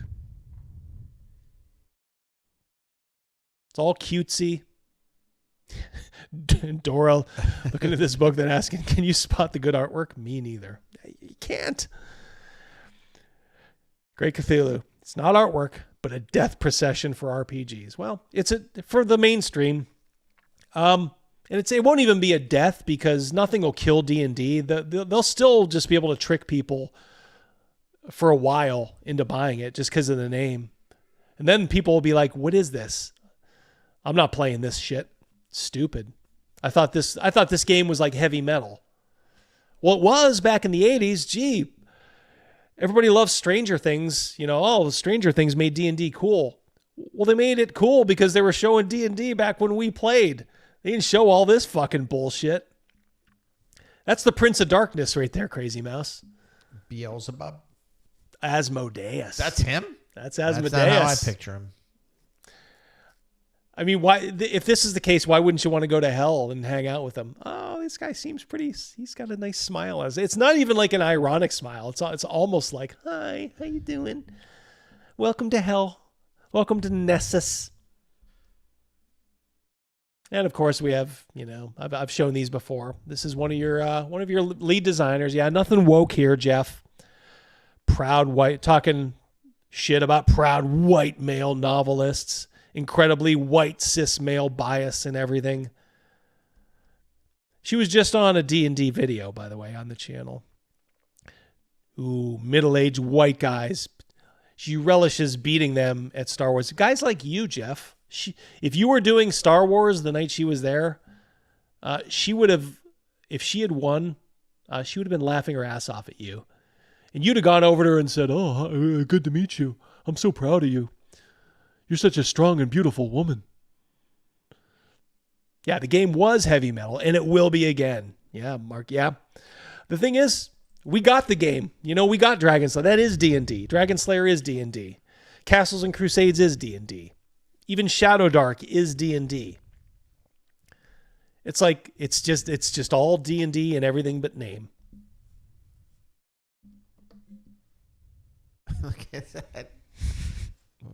As Rogan would say, well, golly. Let it run just a few more. Built their power and they stay in power. But for the most part, it seems like Paizo Inc. is just going to ignore those areas and just talk not about set slavery adventures in them. Why? Why can't it be part of a out-of-the-box game?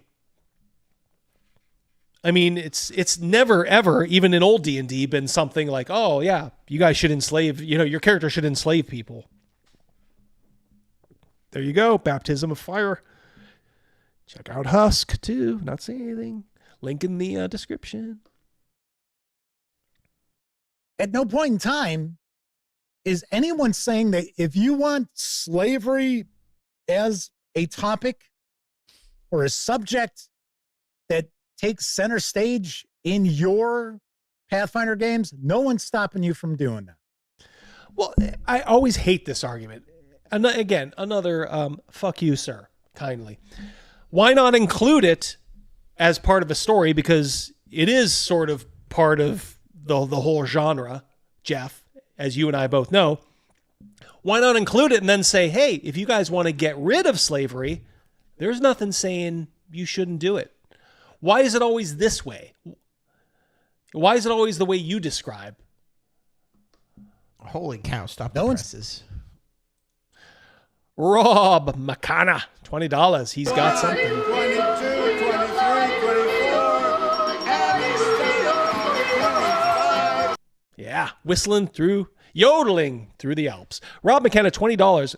An old friend said he always wanted to try D&D and said I'd be interested in running it for him later this year if we could find more people. Thinking of pitching CNC since it's closer to the idea of D&D that he would want. Yeah, if he wants a little bit, a few more options, maybe a little less dangerous than some of the really treacherous old school ones. I think CNC is perfectly fine. I always call it the missing link between kind of second and third edition. Great game. Yep. And thank you so much, Rob. Very generous. Very much. Yep. All of you guys. Thank you so much for the memberships, the super chats, and just being here, being part of being over 200 strong. Wow. We're up to 230 when you. Yep. 230,000. Yep. Plus a few here and there on X, which I can't get to appear on here. I got to figure out what's going on there. Edgelord, $2. You know what else we got, Double D? Play the clip. I think he means ogres. We do. Ogres. We do got some of those. Like, you've got ogres. All right, you snuck that win in, Edgelord. Well done. Thank you very much. Stopping you from doing anything at your game table. Yeah. So why not include every possibility? Like, oh, that would be a cool concept. Why is it always leaving Just things like out? I always get a kick out of this, and this was mentioned a little bit earlier in chat, where you've got you've got people out there who are like, oh, this game is woke. Oh, they've ruined this game. And it comes from people who don't play the game. They don't buy the game. They've got absolutely no interest in the game. It's like, I know there are folks out there who are saying, well, the reason why Dungeons & Dragons 5.5, 2024, has not sold as well as was expected is because it's too woke. Now, that might be the case with some people. There might be some folks out there that are like, yeah, you know what? 666. I'm late. Better late than never, Rich. Thank you so much. The hot cross buns baking dwarves is a bridge too far for me. That's a possibility. You know, Quasimodo predicted all this. Who did what? But I think the reality is that those out there who already have all of their 5e just weren't willing to shell out to suddenly have to purchase all new core books. Perhaps. When all along, Wizards of the Coast claimed this isn't a new edition, everybody. Warren Johnson, $2 Canadian. The cuck of mild darkness just doesn't get it. I don't think he ever will. We're just cleaning some things up. I don't think he ever will, buddy. So a lot of folks out there thought, well, it's not a new edition. I have all this 5e stuff. This is what we play. Man, every this time is what he says I run. new edition, all I keep thinking about is the group. The band. It's like, I'm not buying that then. So I think in some ways, the way Wizards of the Coast, let's say, misrepresented Dungeons & Dragons 2024, shot themselves in the foot. I really do. Brave take. Brave take. Let's jump back and see if I can make out some of the chat. All right. Maybe what I'll do is we'll cut it off here and then put a button on it and then go into our lunacy montage. Well, like I said, I think I proved pretty well that wokeness is alive and well, and it's not going to get any better. You know, you have. I didn't even play the Jason Tondros. You know, like Jason Tondro talking about the inclusivity reviews. Hell yeah, nix it. Cool it now. In fact, hold on one second, Crazy Mouse. Give me control here for a moment. Gotst it. Give me a little bit of control. Double D, do you know any member that was in New Edition? I do not. Bobby Brown. Oh. Interesting. Interesting indeed. Snake oil, what a great point. I'm going to pull that up. Go ahead. Ooh, $10 over on Rumble. Go ahead, give him something. That's 10. I'm looking for something. Yeah. Something good. Crisco kisses. Money Matt giving you a Crisco kiss, Sean. Yeah, at least this guy isn't pushing his OnlyFans nudes yet. Oh God. Are we looking for a devilish team up? I'll be sure was not a member of New Edition. All right. One second here. Okay. All right. Remember this too. I didn't even show this yet. On an index card, he writes a note to Dave and tells Arneson, printing on the first draft, printing on the first original Dungeons & Dragons is almost done. Almost done. The 7th of February, almost done. Your copy will be in the mail soon, and we have that. postcard. I do like well, that means color that scheme. Printing wasn't done yet. And at this early stage, the only way to get D&D at this point was through the mail. You would send in a $10 check to TSR. I think, and he was running it for his play. Yeah, this But, might this. It's important that this is a historical document. So there are things. It was a Here we different time. So we've had an inclusivity review of all these materials. Multiple. So let's multiple inclusivity reviews. Belle Biv DeVoe. Is that Poison? That is Poison. Is Poison. There were three Poison. more members of them. take a step back here. Let's clarify. Love that song. There are materials in Me and the crew original used Dungeons to and do Dragons her. that would never pass our inclusivity reviews today. There's material in D&D that would never pass our inclusivity reviews today.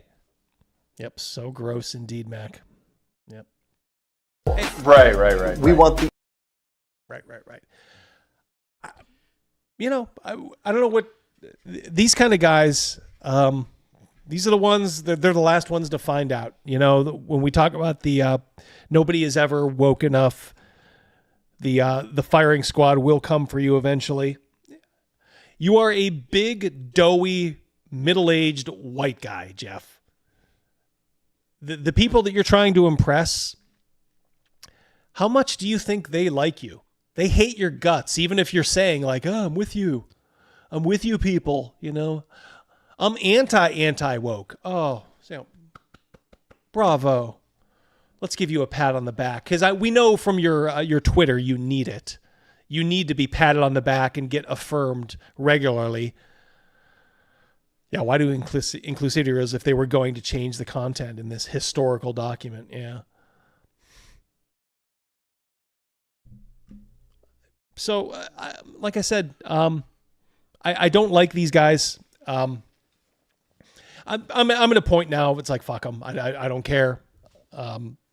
He could. What do you mean, you people? Yes. I like what else is there to say? Like this is why this stuff is hanging on as long as it is. It's because of scared people like him who aren't afraid to say, "Gee, that's fucked up. Oh my God, that dwarven baking thing, that's retarded. Who did that? They should never hide. They should never.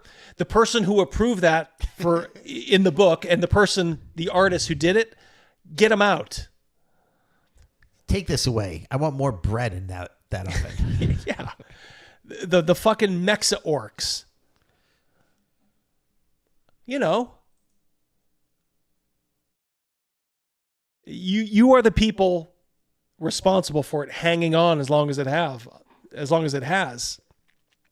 Halaster, a white cloak, $2. Starting a new HB campaign and setting. Any pointers? What's HB? HB? Hanna-Barbera. Check Halaster and put what you mean by HB. What am I missing? Homebrew. Here? Oh, homebrew. Okay, homebrew. Gotcha. Thank you. Yeah, start small. Don't try to do the whole world. When you're like in a D&D fantasy world. Whoa, where are you going? Chris. What's going on? Come on. Vikings coming soon. Good. All right, good to see you. Have a good one. Yeah, even in like a fantasy setting, but if we're talking like medieval, most people didn't leave their 6 miles from where they were born. Now we know obviously adventurers are, but you don't have to do a shitload of world building. Just flesh out the little region you're at. Put in 5 or 6 points of interests. Start small and then get bigger. They don't need to be hobnobbing with the king, or princes or anything. They should start out as dirt. Yeah, I was talking with a village elder of the Shimshian tribe here on the Res in Alaska, having him be my inclusivity reviewer for an adventure. He explained how I failed to represent the brutality. I like this guy. He should be the inclusivity reviewer for Wizards of the Coast. But God, I wonder what they would do if somebody turned on them. If they ever, because I'm sure by by all surface level accounts, they'd be like, "Oh, this guy's going to be great. He's, you know," and I'm going to assume they're Inuit or of some kind. And then all of a sudden they're like, "Yep, let's get it on." Peace, Chris Miller. Peace. All right. Disco. DB. DB is here. Good to see you, buddy. Dog Brothers, Sword Sisters was spending time with the fam, but ready to bust some skulls. You missed a good banger. Catch it in the rerun. Hope everyone's week is going well. Hope yours is going well too. Yep. DB. All right.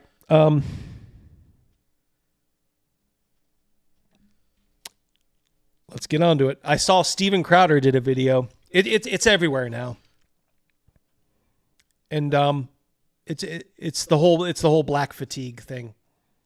People just they don't care If anymore. you're white and wondering why black people would be okay with being separate but equal, if both sides were really equal, it's simple. Our culture enhances and brings joy to your life. Your culture does harm to ours. It actually kills us. You get it now?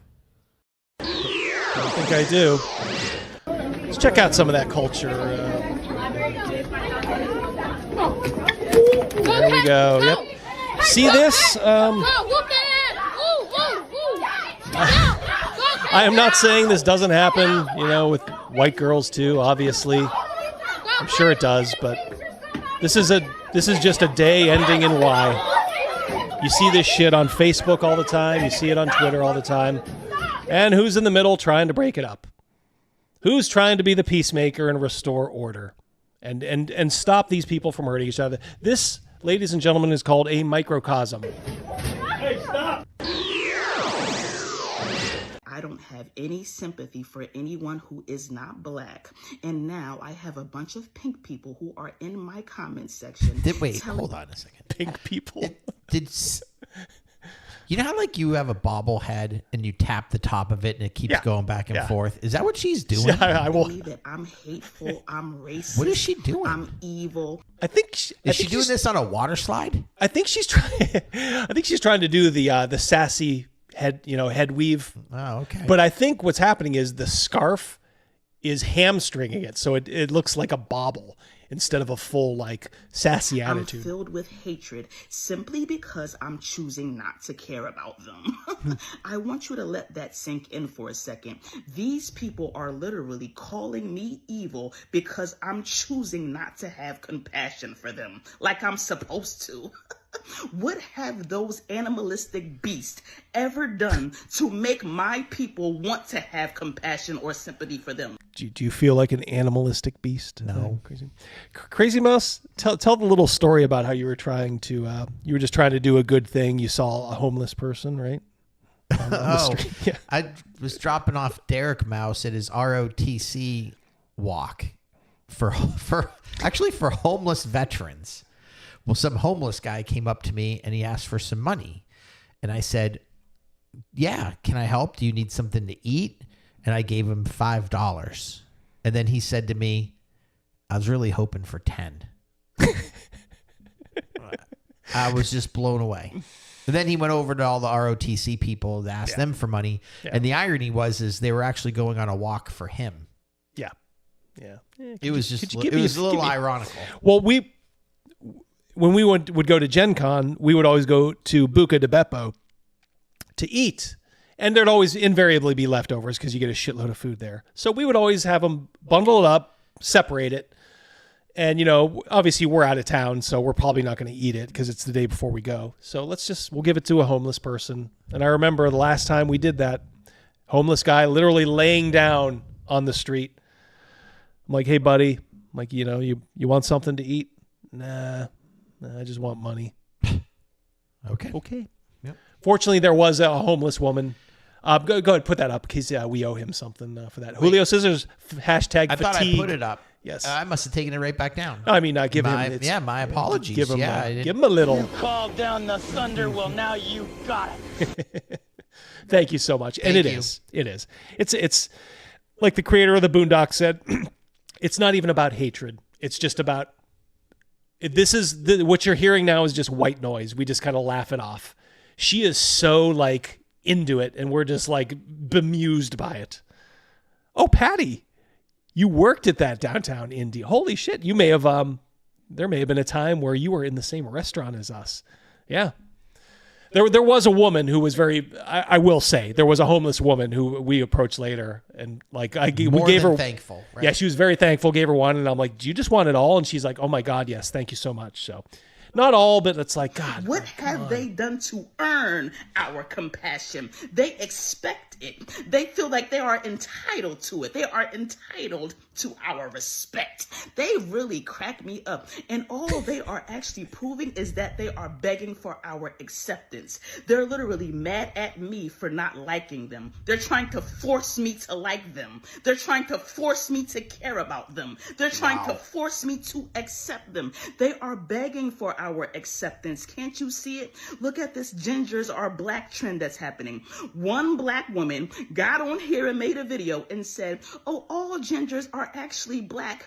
And now you have all of these white people coming into our community, thanking us and praising us. Oh, thank you for validating us. Thank you for accepting us. Thank you for loving us.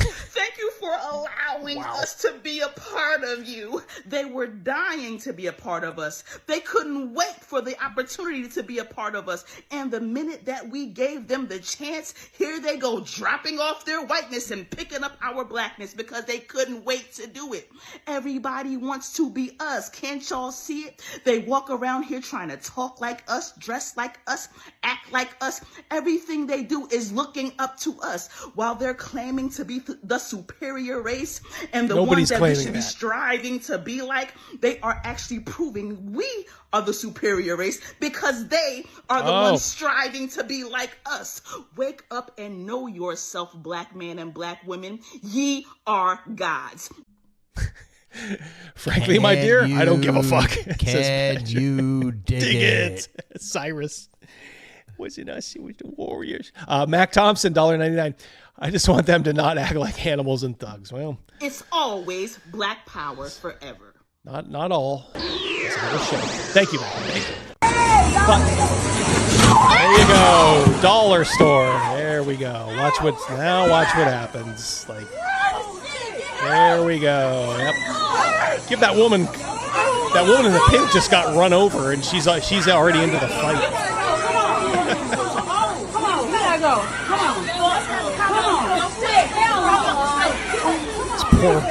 Probably just poor normal people there just trying to get on with their day.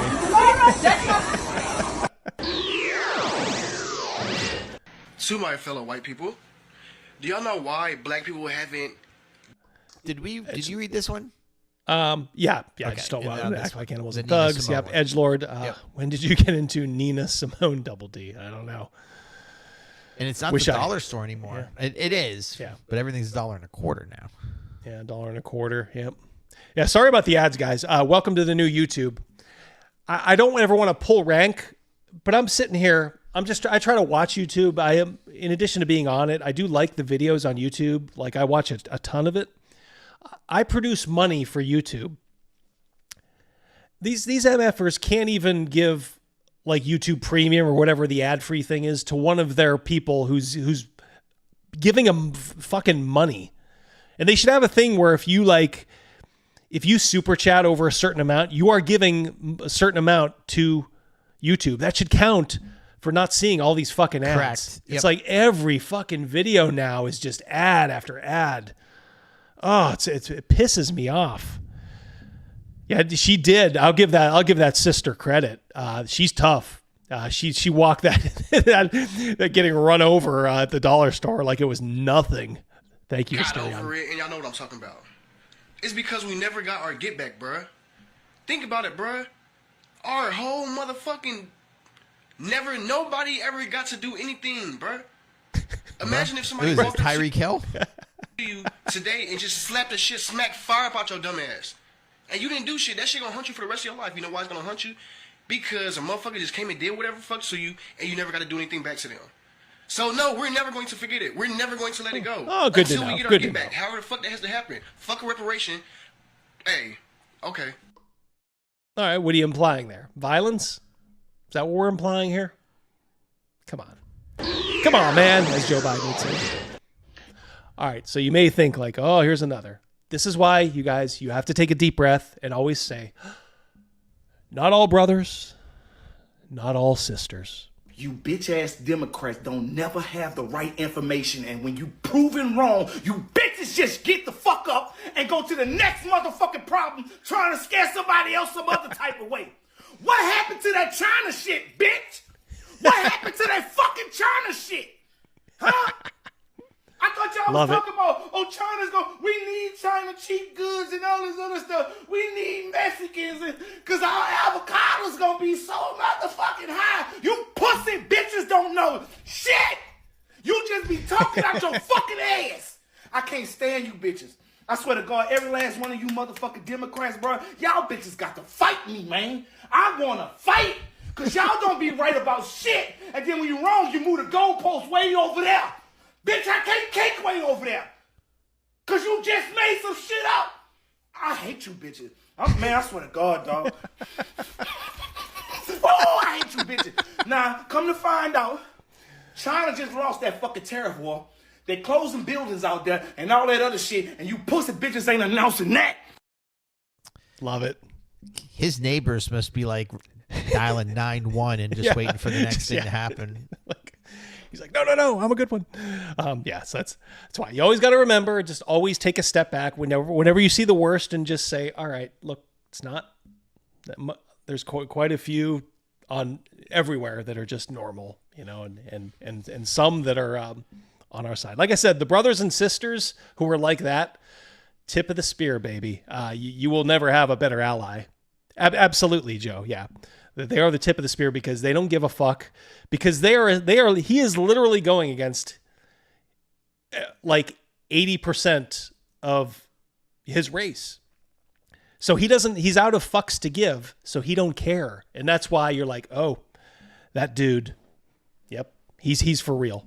He's for real. So yeah, always be on the lookout for the good brothers, the good sisters. They're out there. They're out there, of course. Today we have a very... Oh, geez. What was that? Ouch. Wrong video. What is happening in this fucking country is absurd. As they say, the eyes have it. It's always. Fucking absurd. I see London. I see France. I see the crazy ladies on your Yeah. Absurd. And I'm growing angrier and angrier every fucking... I swear to God, I'm not going to make it through this administration without catching a fucking assault charge or getting my natural fucking citizen ass here deported. Where are they going to send you? Oh, she's like a pirate. Pirate. Arr. Let me tell you something. Sword sisters. Arr. Did she just throw hands? Yeah. It's like she was defending herself against that brother. Go out into the wild and run into you fucking people. Who said, "Oh, Joe Biden was tanking our economy. Look at what Donald Trump is doing." I want to punch every one of you in the fucking throat. Every fucking one of you. Have a great Sunday. Okay. All right. I am what I am, says Meat. I am what I am. Meat! I haven't seen you in a coon's age, buddy. Thank you so much for showing up. Good to see you, bud. Oh, $10 from Mike D. Woo, baby. Cock is pretty good. I like cock. More like catch an aneurysm. Yeah, somebody check on her. It's too bad. If she was a little more chill, we could talk about her chesticles. Crack kills. Yep. Yeah, she is nutso. Hey, MAGA. Recognize her, Crazy Mouse? I do. Mrs. Fivehead is at it again. Yep, she got something to say. Is he dead yet? That's the only thing, the only conversation that I want to have with you. Who? Whether or not he's dead yet. That is the only thing that I would want to hear out of your motherfucking mouth. Motherfucking mouth. Is he dead yet? So stay off my fucking page unless you're coming to tell me that Donald is dead as a doornail. a dirt nap. Gone. Okay?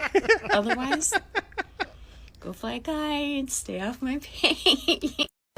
It is so crazy that, like, I understand freedom of speech, but there are things as consequences for your freedom of speech. Yeah. And I can't believe that people would sit there and talk about, whether you like him or you don't, about killing the president and nothing happens. You will not hear this from the right. Nobody, there's not one right-wing person out there who plausibly said that the same thing should happen to Joe Biden. Everybody was like, get him out of there. You know, he needs to, he's, you know, mentally gone. Just put him out to pasture, let him retire, get him out, but he should not be president. Nobody on the right wants harm to come to these people. Was that Metherly Metherson of the Ohio Methersons? I believe so. Clear out of here! Wow. Almost as ugly on the outside as she is on the inside. So now, speaking of, somebody at the White House wants to do away with due process, meaning they can come arrest you at your home for even talking like this. No, they're not. Good job, Trump supporters, because you know what? These rules apply to you too, Trump supporters. No, they You're don't. not getting out of this. They don't exist. You're the ones that did this to us. No, we didn't. You voted in. Wow, He looks like he role plays like LARPing as Abraham Lincoln. Those teeth are Yeah. nasty. A man that's a lot of Stephen King references. Yeah. Travis saw this guy on Planet of the Apes. trying to predict our future. But no, you Trump supporters went and voted for a man, got him elected, and now a due process. What was that? What just happened? Burped on like a fly flew in his mouth. He had to get rid of it. Asterion $2. Is this the last Cro-Magnon? It was like that guy from the Geico commercials, the caveman. Yeah. Due process means they Yep. can throw you in jail. Oh my now, gosh, like, someone else just said it. Ryan, you dirty rat. He was referring to the old Saturday Night Live bit with, what's his name? Phil Hartman. Phil Hartman, yeah. You out. And that includes you Trump supporters. This ain't no lie. Look it up. It's everybody. Look it up. That's a fact, Jack. He's got the VBT working. Yeah, he didn't, he should have the accent, Rob. Yeah, very, very British teeth. Thank you. It's the growth of Mexico! Ooh. Mexico! My hat says otherwise. Growth of Mexico! America.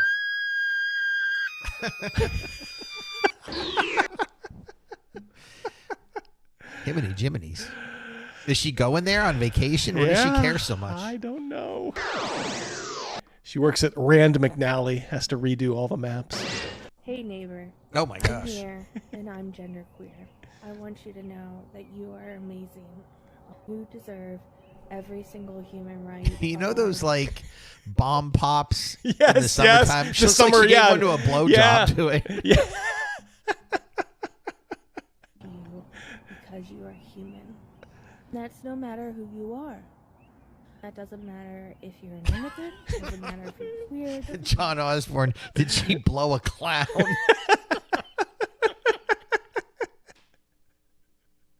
matter if you're trans. Doesn't matter where you're from. Just because you're human. And that's what my ancestors meant when they were on the Continental Congress. That's what my ancestors were looking for when they landed on Plymouth Rock. Premise Rock. That's why my ancestors were the colonial assholes they were. Because they were looking for the freedom to be who they were. And they found that here with the indigenous people of America. Now they were assholes. And once they found it, they were mean to indigenous people of America.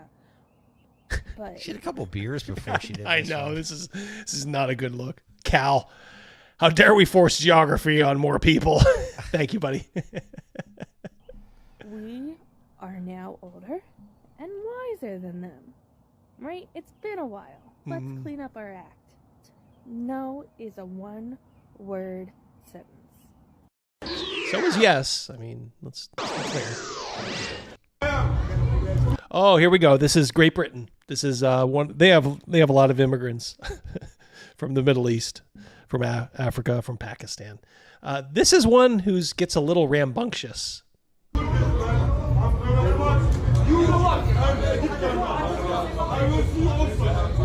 Sounds like they're outside a nightclub. So I would imagine that those guys standing up on the steps are probably bouncers. Or some form of security. Security, yeah. Yep. You generally speaking, you don't want to fuck with these guys.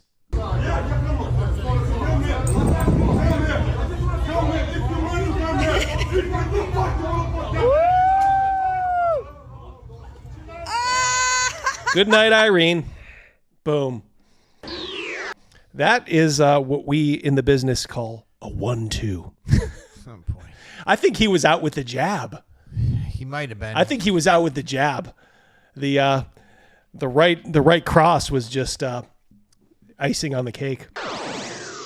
Love it. All right, Crazy Mouse. Grown man.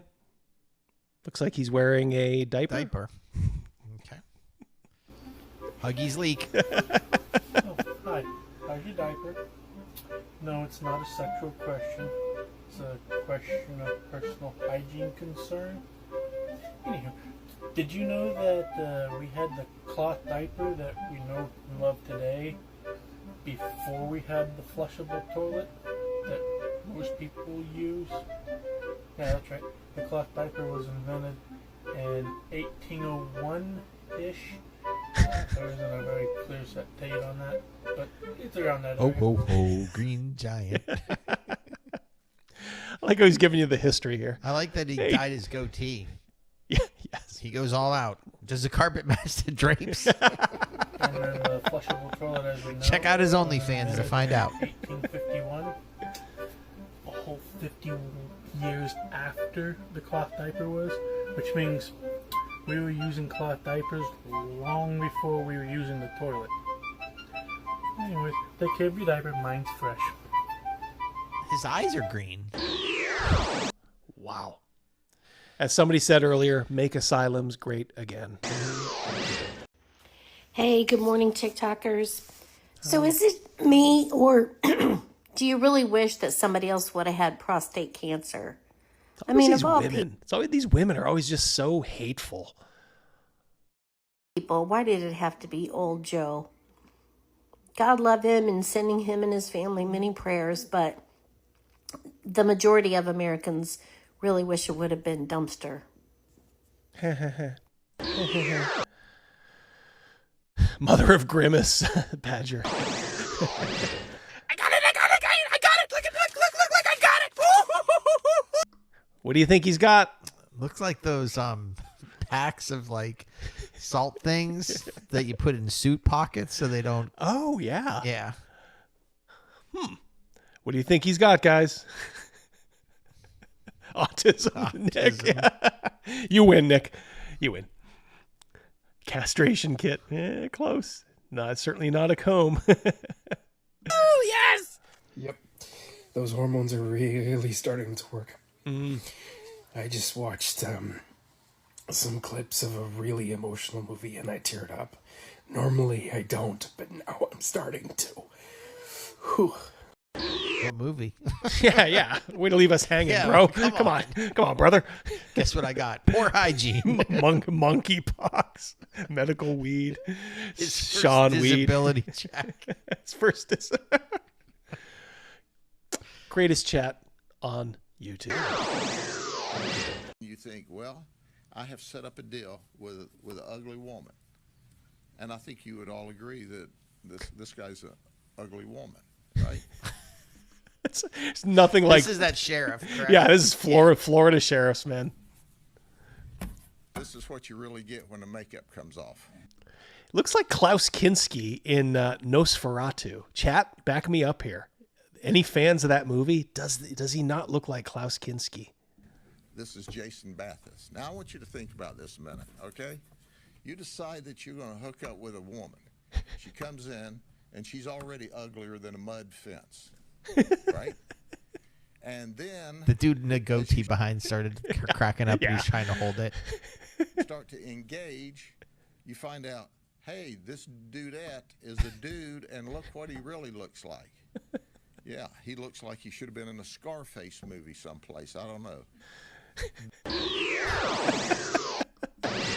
You're hurting Uglier me. than a mud fence. Hey! You're hurting me! Ow! Ow! Ow! Help! Help!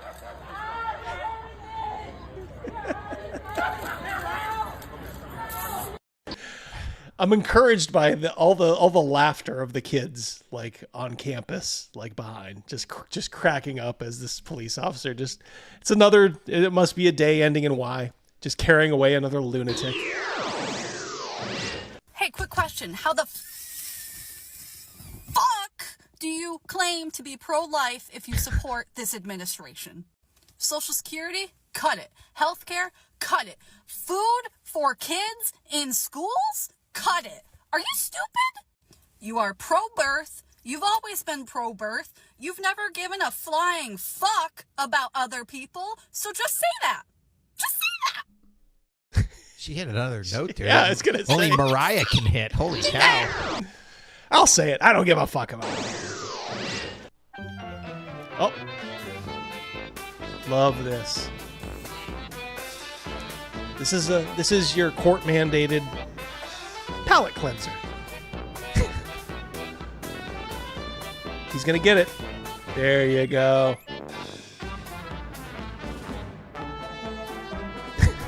I like the other one, just kind of testing it out. That is a workout, man.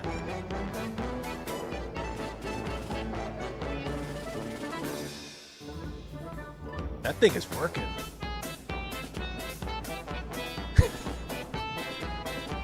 It's like, all right, that's enough. That's enough. All right, this is how you deal with these guys.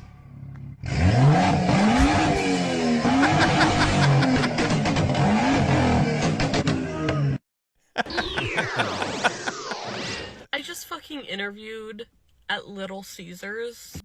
All right. Honorable job, Little Caesars. Pizza. Yeah, pizza.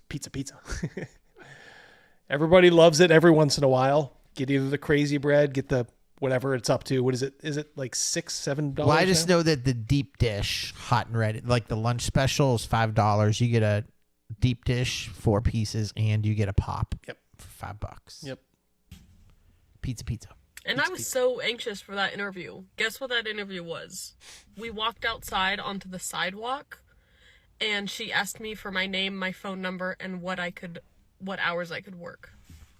And then when I said Monday through Friday, she said, what about weekends? I said, no, I can't do weekends. She said, we're really busy on weekends. And I was like, sorry, I can't do it. And she said, we're going to need flexibility. And I said, okay, I'm flexible. I can do weekends sometimes. What a brat. Fucking brat. These women are insufferable.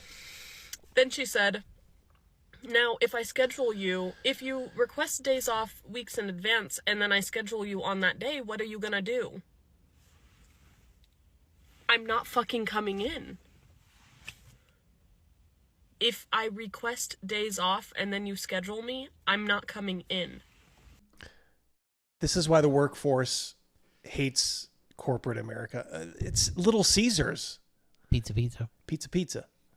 It's not a fucking like a button-up corporate job. It's a job that everybody used to like go through. You went in, you met people your own age, you had fun, you goofed around, you ate food off of the company, you worked your ass off. When I worked at a grocery chain, I worked with this guy named DeVore. I remember him. I met Jamie Mm-hmm. and Chef. And we all said that we were going to get a part-time job at Papa John's, but we didn't want to get paid in money. We wanted to get paid in food. In pizza. And we always said at the beginning of our shift, we would weigh ourselves. And at the end of the shift, we would weigh ourselves. Sounds like Wonky's out. I just saw a video that the Wall Street Journal literally posted an article saying that they're going to They're going to make a reality show about immigrants fighting for citizenship to get into the United States. I fucking hate it here. Then All right. go. Then leave. Oh, no, you'll be happy to know, Crazy Mouse, I put a button on this one. There's only one spot open right now, so we're gonna I like have this. tryouts. I love that. That's what we ought to be doing. All right, you guys want to come here, huh? Let's have some tryouts. Let me just ask you very, very clearly, was Obama racist and xenophobic for deporting those people? Racist and xenophobic. He deported 3 million illegal immigrants. Well, he was upholding the law, I guess. So what's Trump doing then? Well, he's doing it without upholding the law. How is Trump deporting people different than what Obama did? What the f*** so deporting people have to do with anything? You know who needs to be deported? Everybody who's not a Native American. Okay? All right, thank you. Okay? You are a f***ing immigrant, my friend. I hate these people. I really do. I wish nothing but the worst for them. These fucking people who think they can make a bargain with the devil. We're gonna have tryouts. When a person of color tells you that something you said or did was problematic, believe them. They tell you something you said or did was racist, believe them. No. Don't double down. Don't deny. Don't justify. Thank them for pointing it out to you.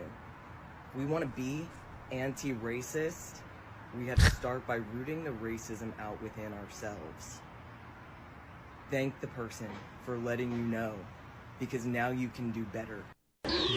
Amen. God. Like that old NFL Films quote. They're killing me, Whitey. Yeah. They're killing me.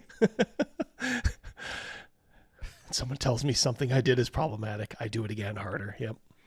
Salient advice, Nick. Yeah, Patrick Buchanan warned us. Oh, look at this chick. You're going to love her. A 34-count felon with his incompetent cabinet that contains an alcoholic, a dumb Neanderthal that just speaks out of her ass all the fucking time, and someone with a dead worm in his brain, and you know, the other clown circus that's running this fucking shit show can run our fucking country into the goddamn ground, mind you. But I can't, with my 3+ years experience, no criminal background, get a job working from home in customer service with me being disabled. I got another fucking rejection email today from another job. Sounds like Little Caesars. Yeah, go to Little Caesars. If you could just work a weekend. Yeah, sounds like you'd enjoy it. Excuse me while I crash the fuck out about this, because why? God. Did you have the shit in your face? I'd girl? like to make an application. Yeah. Is that a pig behind her? Nixon. Republicans are objectively poor people because they do not attend higher education. The people who voted for Trump barely finished 6th grade reading courses. Okay. I know a few people who voted for Trump. I got news for you. They all completed 6th grade and higher. Okay, and this matters to me because the person who's making close to $600,000 for saying the N-word to a child is almost 800,000. Going to be copied, pasted, and repeated. The same way that they did with Elon Musk when he made the salute. Yeah, and you have yourself to blame for that. People like you. Look in the mirror, toots. You've been using up that capital for going on 40 years. Slowly at first and all at once. That's how everything happens. Slowly how did you go bankrupt? Well, slowly at first and then all at once. We are at the all at once phase of people just being like, I don't fucking care anymore. Okay. You're a dumb and when sister. That happens, you will all lose your jobs. You will have no jobs. You will not afford your life. You will lose your house, your car, and you will be homeless. Because they fucking work. And even then, Salt the of the liberals earth will still people. be there to take care of you. But you can't take care of yourself. So hear me well. Do not repeat what they're doing. It is bad. Is she pushing a shopping cart? I don't know. It looked like she was like on like a big city street or something. Yeah, but pushing something. Yeah, she was pushing something. I don't know what it was. I am so sad that I don't have my better phone on me. Look at this ugly piece of shit in my fucking parking lot of my complex. All right, this is obviously a very effeminate gay man. There was a guy in this car just minding his own business. He's got this Fruit Loop outside with whipping out his phone. I knew they were ugly from afar, but up close, look at this guy. Look at this jackass. Look at this piece of shit. Fucking hilarious. Yep. What I don't understand, as I've always said, is like there's just normal people, and sometimes they will vote, you know, they'll line up behind the guy who just had the camera and vote the exact same way, and I don't understand why. They hate your guts. You're a white guy, they hate your fucking guts. The tolerant left is, but it sure as shit ain't me. I am not a nice person, and I have slapped the shit out of people for far less than telling me that the people that I love shouldn't have basic human rights. Stop playing with me. And want to become an American. All right, so this is more like it.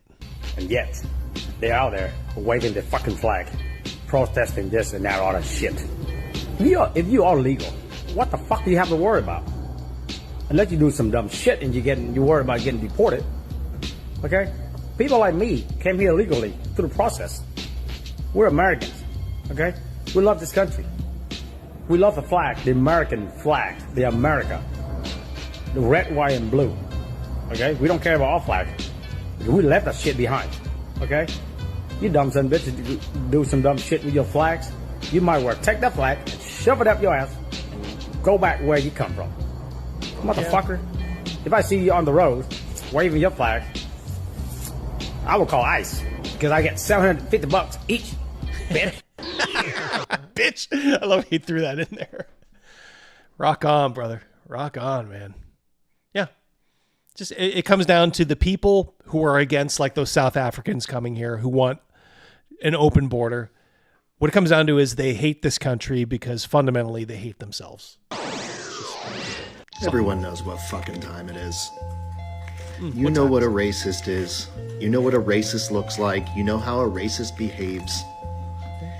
Look in the mirror. If you see a racist, make them fucking regret it. For real. I mean, come on now. We're at that fucking point, aren't we? Right? Make them go to the dentist, you know? So you're making, instead of going out there and administering mob justice, you're on fucking TikTok. You fucking retard. Fuck you. Rob McCann, $5. Too many people flee their countries and then try to make the U.S. just like the place they fled. Yes. Usually that's more people like from California moving to another state and then voting to try to make it more like California. I think the people, and I think what happens is the people who come here legally, they want to be Americans. The people who come here illegally, they don't give a fuck. They got no skin in the game.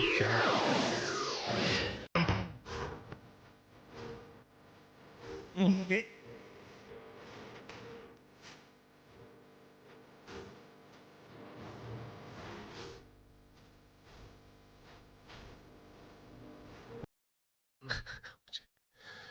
What thoughts on that, Crazy Mouse? Like that's someone's grandma. I know. So people were saying like that's a grandma doing that. Oh, it's so cringe. Here are 6 words that you use every day that have racist origin. All right, taking notes. Yep.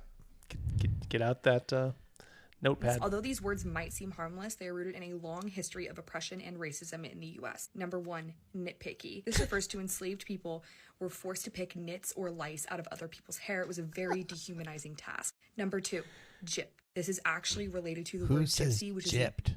Oh, gypped. Okay. Yeah, like you were wrong. Yeah, you know, yep, they took advantage of me. I just didn't understand the spelling. My bad. Yeah, I did know this one. It comes from gypsy. Yeah, because ask anybody who has visited like Italy or Greece or the Balkans. There's a reason certain stereotypes are 100% true. And if you ever run into gypsies, you will be, I don't want to say pickpocketed, but you will be shaken down for money. Slur for Romani people. Number 3, no can do. This was originally a sentence or term used to mock Asian Americans, primarily Chinese immigrants, to make fun of their accent. Number 3. No can do. Come on. Uppity. This was a term used to describe black people who were typically seen as too confident, and it was definitely an insult that preceded violence against black people. Number 4, the peanut gallery. This term refers to in segregated theaters when black people had to sit in the worst, cheapest seats in the house. And finally, That must be where the whole phrase comes from, quiet in the peanut gallery. They were probably talking in the theaters back then, I would imagine. So, probably. we have the term grandfathered in, which is in reference to when black people were forced to take literacy tests in order to vote, aka a form of voter suppression. White people who had been grandfathered in the right to vote did not have to take these tests. So if you're a white person, please stop using these things. Peace and love. Amen. James, $5. Amen, fun bags. Yeah. Trying to randomly punch people down south can get you perforated by freedom pellets. Yep. An acute case of lead poisoning, as they say. No can do. Yes, exactly. I want you guys all to use every single one of those terms as many times as you can. No can do, nitpicker. No can do, nitpicker. Hey, quiet in the peanut gallery. Not a crime to be undocumented in America. Let me say it again. It's not a crime to be undocumented in America. It literally is. You can't enter the country illegally. It's a crime. No can do, lady. No can do. It is a civil violation. No, it's not. It's a criminal violation. The Badger says that hair is a crime. Yeah. Ooh, yeah. Luxurious mane he's got. To get you deported. Parking tickets, jaywalking, oops, I forgot to show up to court, not going to jury duty. Those are all civil violations. A lot of y'all would be a hell of a lot more upset at real Americans for doing some dumb shit that they do constantly. So, let's just put that fact out there. Not a crime. Thank you. Have a great day. Oh, her again? Oh boy. Oh, I thought it was. No. I thought we got a double dip. No. All right. Maybe we'll finish up. We'll finish up the Scott trilogy, and then we'll leave Scott alone for a little while. Let's see here. Hi, friends. This is your pal Scott. All right. I have the exact. We're at 38.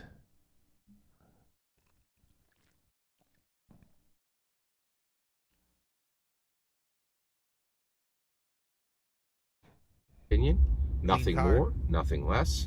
The important part is when I get to hear your humble opinion, when you get in the comments and send your traffic. Please consider like subscribing and have a fetch millennium. Hi friends, this is your pal. There's like no break. It's like this video. That's why I had such a hard time figuring out. It did rain. Oh yeah, I guess it did a little bit. This must be a little later, but it's so hard to find where his videos break. Because he doesn't bother to do anything different. This is it's his next dash. Al Scott Garibay. Today we're going to talk about Matthew Mercer, Orion Akaba, and Gary Gygax's augury buy online, pick up in store. of the Platonic solids. And today we're going to talk about the D12. All right. So who is the D12? All right. I know, chat. You've been waiting with bated breath. He's done like the die 4, the die 6. I believe Laura Bailey was the die 8. Who is the vaunted die 12? In the iconic there we go. player set. Get your bingo cards out. Catapult Dungeons and Dragons forward. Yes, he is. Snake oil. Specifically Dungeons and Dragons players forward in how to play, what their purpose was, what types they would be. Exactly the same way that Gary Gygax catapulted the Dungeon Master forward. Gary Gygax really did take care of the Dungeon Master. He set into place, mastering the dungeon and beyond. But before Critical Role, there was... He's in Philly, Sean. He's in Philly. No one that championed what play should actually look like. As Double D noted last time, with a fresh haircut. Yeah. Looking sharp. How a table should be structured. But Gary augured the iconic player set. The iconic player set that would be presented by Matthew Mercer, the D20 Dungeon Master, and he said you're going to have 5 players at the table. They're not going to be the same value. There will be a D4, a D6, a D8, a D10, a D12. At least this order's not perishable. Yeah. This looks like it was like a pharmacy, or it could have been a prescription pickup, or sometimes for DoorDash you can get sent to go pick up somebody's like stuff that they purchased in the actual store, and you just go deliver it for them. Can you do me a favor? Just interact with the chat for like 30 seconds while I go to the bathroom. Yeah. The reason I say that is because CVS is one of the things that I do as well.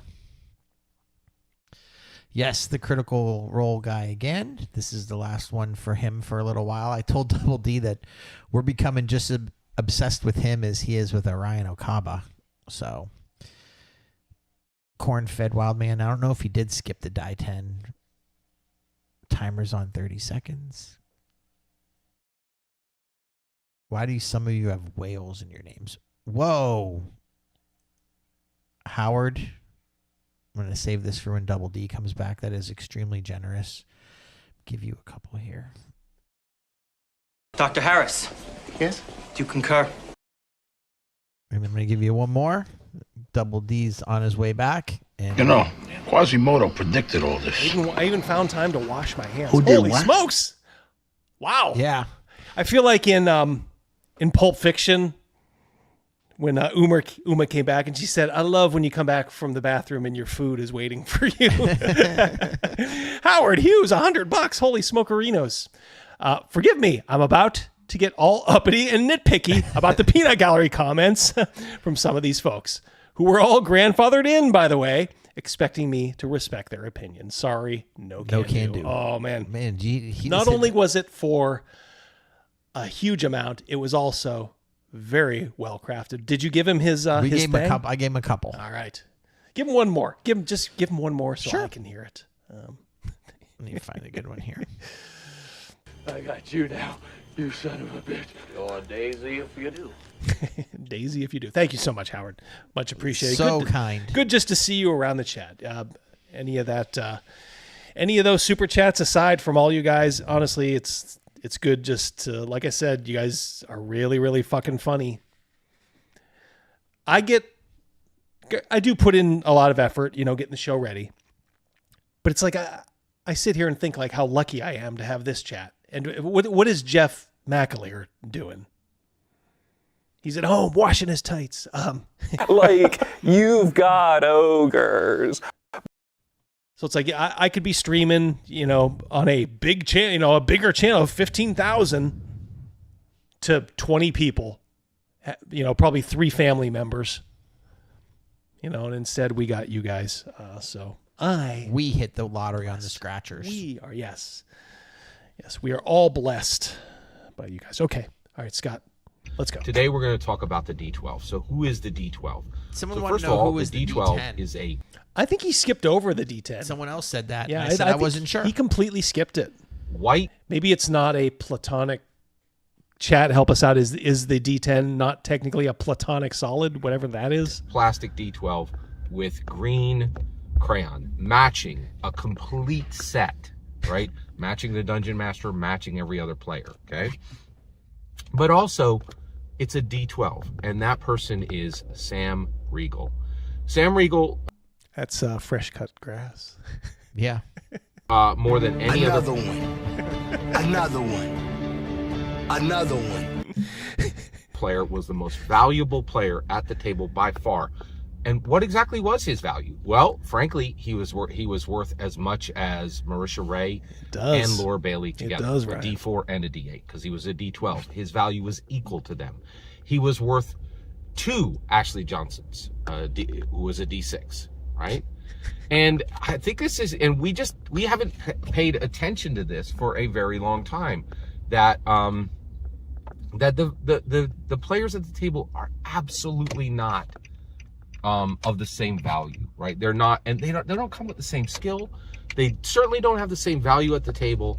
And Sam Riegel was absolutely not the same value as the rest of the players. He was better than any of them, just flat out better than any of them. And I got one of the round die hundreds, Nick.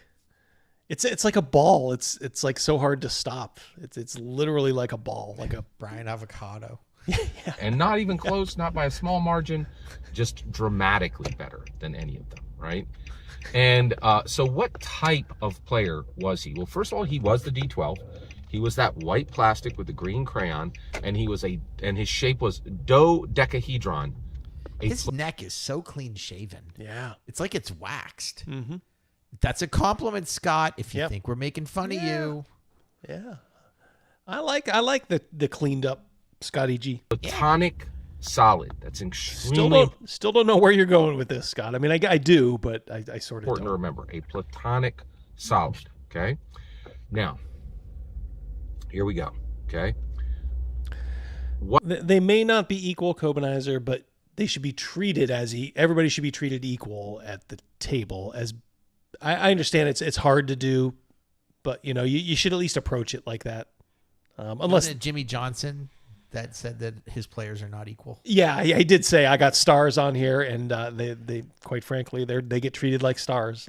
Yeah, but if you do that at a role playing table where it's just you guys around a table, the other folks are going to get pretty pissed off. What type was he? He was the first growth player. So actually, ding ding. More than actually, he's the only player in Critical Role who actually learned from being at the table, learned from Scanlan's lessons. Right? This is powerful. This is the future of Dungeons and Dragons. Can you learn lessons from the player character that you've created?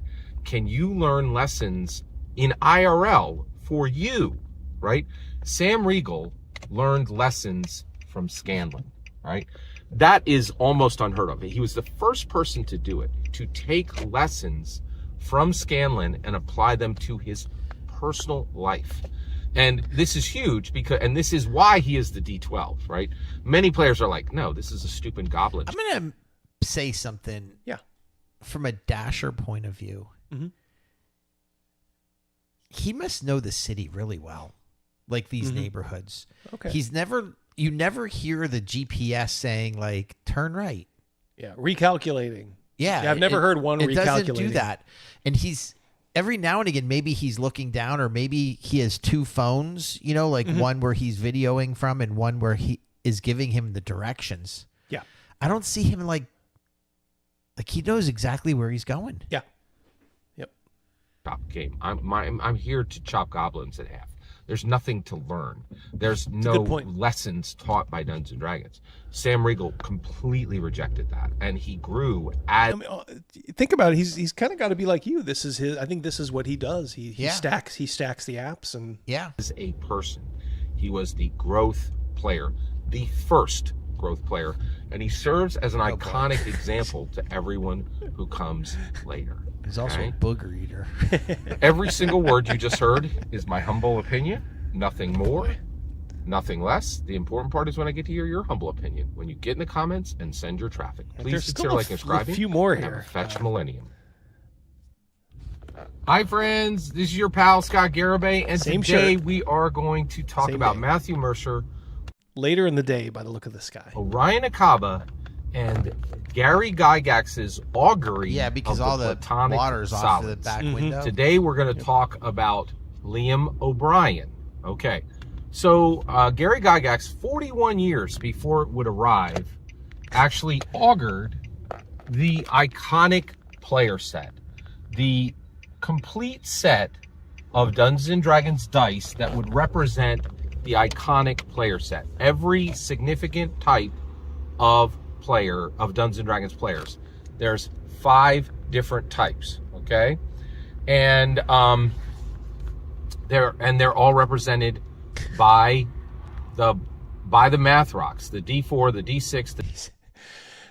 These are like he's broken them up. These are like 4 or 5 minute videos, and he wastes like the first minute and a half just re-explaining. But he like pushed all these out on the same day. So it's like he's wasting. Called them math rocks. Yes. The D8, the D10, the D12, okay, and the D20. The players are represented by the first 5. The Dungeon Master is represented by the D20, right? And today we're going to talk about Liam O'Brien. So how did Gary Gygax augur Liam O'Brien? Where is he? Nowhere. Liam O'Brien was not augured by Gary Gygax, and the reason why is Liam O'Brien should have never been on Critical Role. He should have never been included. And the reason why is Gary Gygax showed us the correct player count. It's 5. You need a D4, you need a D6, you need a D8, you need a D10, You need a D12, and you need that Dungeon Master as a D20. Whoa. That is the iconic player set, okay? That is where you are doing Dungeons & Dragons right and correctly. And there's so much to understand from it. And we only understand it now because of Orion Akaba.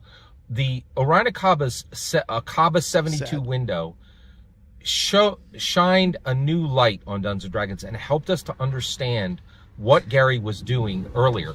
Previously, we thought, oh, well, why did Gary, make these 6 shapes, right?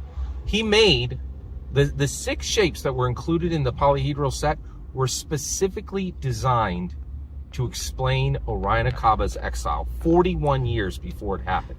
We know that now, right? Gary Gygax's augury of the platonic solids, okay? And yeah, Mac. That's what I brought up. Like, I don't know, it was last week, the week before. These are all running into each other. Like augury, I think he's talking about like divination, not like digging holes. Yeah, there goes the kid on the bike. Appreciate your patience. We're going to get there. You're going to understand the full path, and you're going to understand Orion Akaba's part fairly. I just rewatched Airplane last week. Okay, here we go. Great movie. Still so Liam O'Brien, what is he? Well, like if he wasn't augured, what is he? Because he was on Critical Role, right? Yes, that's correct. He is a D12, a dodecahedron offset. Okay? He is a red plastic die with green crayon. Where's the other ones that match him? There aren't any. He's an offset. He's an offset. The Gigactic solid, says Rob for 2. Yep. A single die with no matching colors. He does not fit into the classic iconic player set. He's not a D4. He is not a white plastic with green crayon. He either has a tripod in his back seat or like one of those foldable chairs. You talking about the black thing in the middle?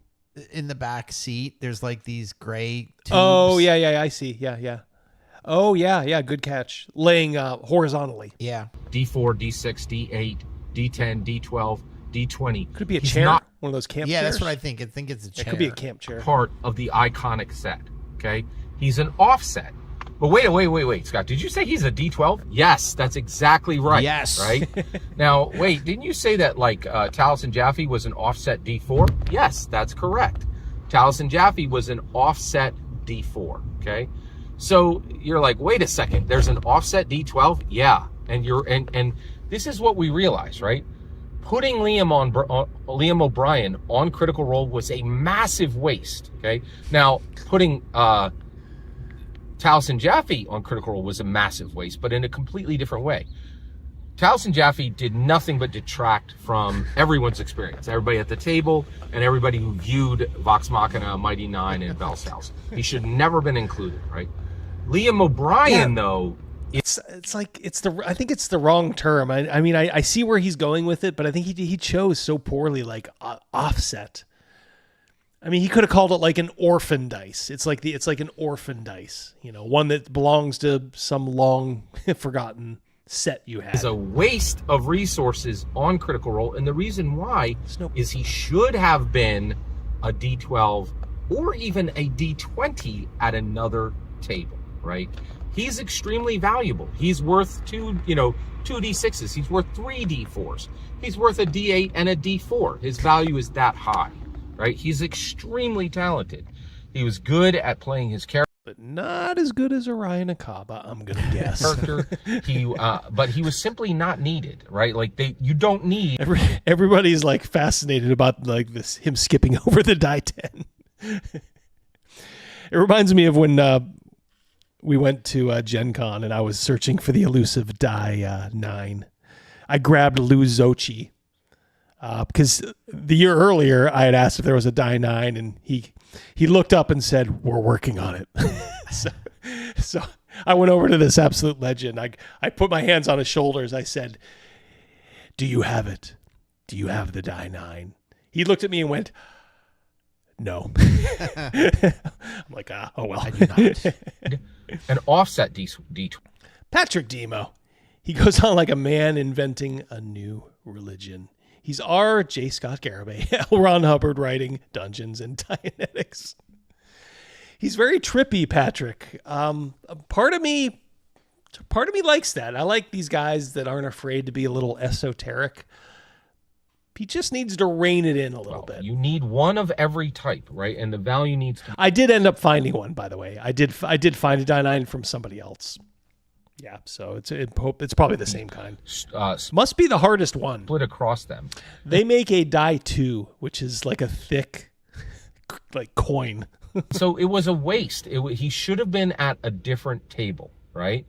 And I really think the best use of him would have been as a D20 for a second table. And that second table could have included Travis Willingham and Liam O'Brien, and then they could have went and got other people, right? I definitely would not have put Taliesin Jaffe anyway.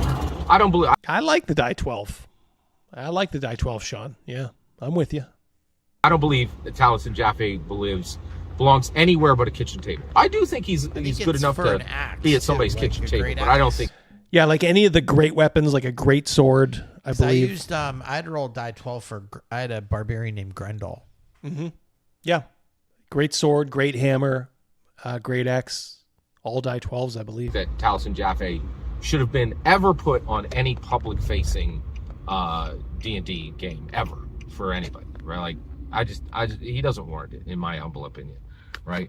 So that's Liam O'Brien. He is a offset D12. There are no matching dice to him. He should never have been included on the Critical Role primary table. I do think there would have been incredible value of creating a different D&D world, equal to Exandria, right? And I also believe that if they had done that, if they had made Liam O'Brien a separate Critical Role dungeon master, I think there would have been enough bandwidth for it. And I also think that kind of A/B testing would have produced a second canon world for Dungeons & Dragons, just like Exandria. I think there was a huge lost opportunity, and Liam O'Brien should never have been included on the primary. He should never have been included on the primary Critical Role table. It was a waste. It was a waste of resources. He was a wasted resource, right? Every single word you just heard in this video is my humble opinion. The important part is when I get to hear your humble opinion. All right, guys, 4 minutes left. This is his last video. Please like describing and have Let's be completionists and finish it out. Fetch Millennium. We'll run out the string. Play out the string, as they say. Hi, friends. This is your pal, Scott Garibay, and today we are going to talk about Matthew Mercer. This is like, watching this video, I'm getting the feeling like this is day 162 of the baseball season between two teams that are like combined like 65 games under 500. Like there's out of first place. Yeah. They're like there's like 2,000 people in the stands. I'm sort of getting Ryan Acaba. Let's go through with it though. You got to play the game. Is Augury of the Platonic Solids. Today we're going to talk about Matthew Mercer himself. Who is he? What is he within the iconic player set? Okay, so he is the D20. Okay. You said he was going to be. You said the DM was the D20. So why would Matthew Mercer be any different, Scott? Is an icosahedron. An icosahedron is a Platonic solid. Okay, and Matthew Mercer is the second best dungeon master who's ever lived.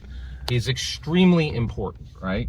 And it's very important to understand that he completed the iconic player set.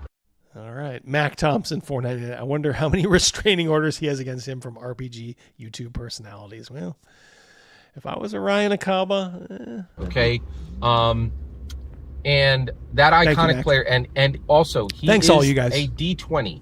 He is a white plastic D20 with green crayon. And he completed that iconic Platonic solid player set, okay? D4, white, green plastic. Same with the D6, same with the D8, right?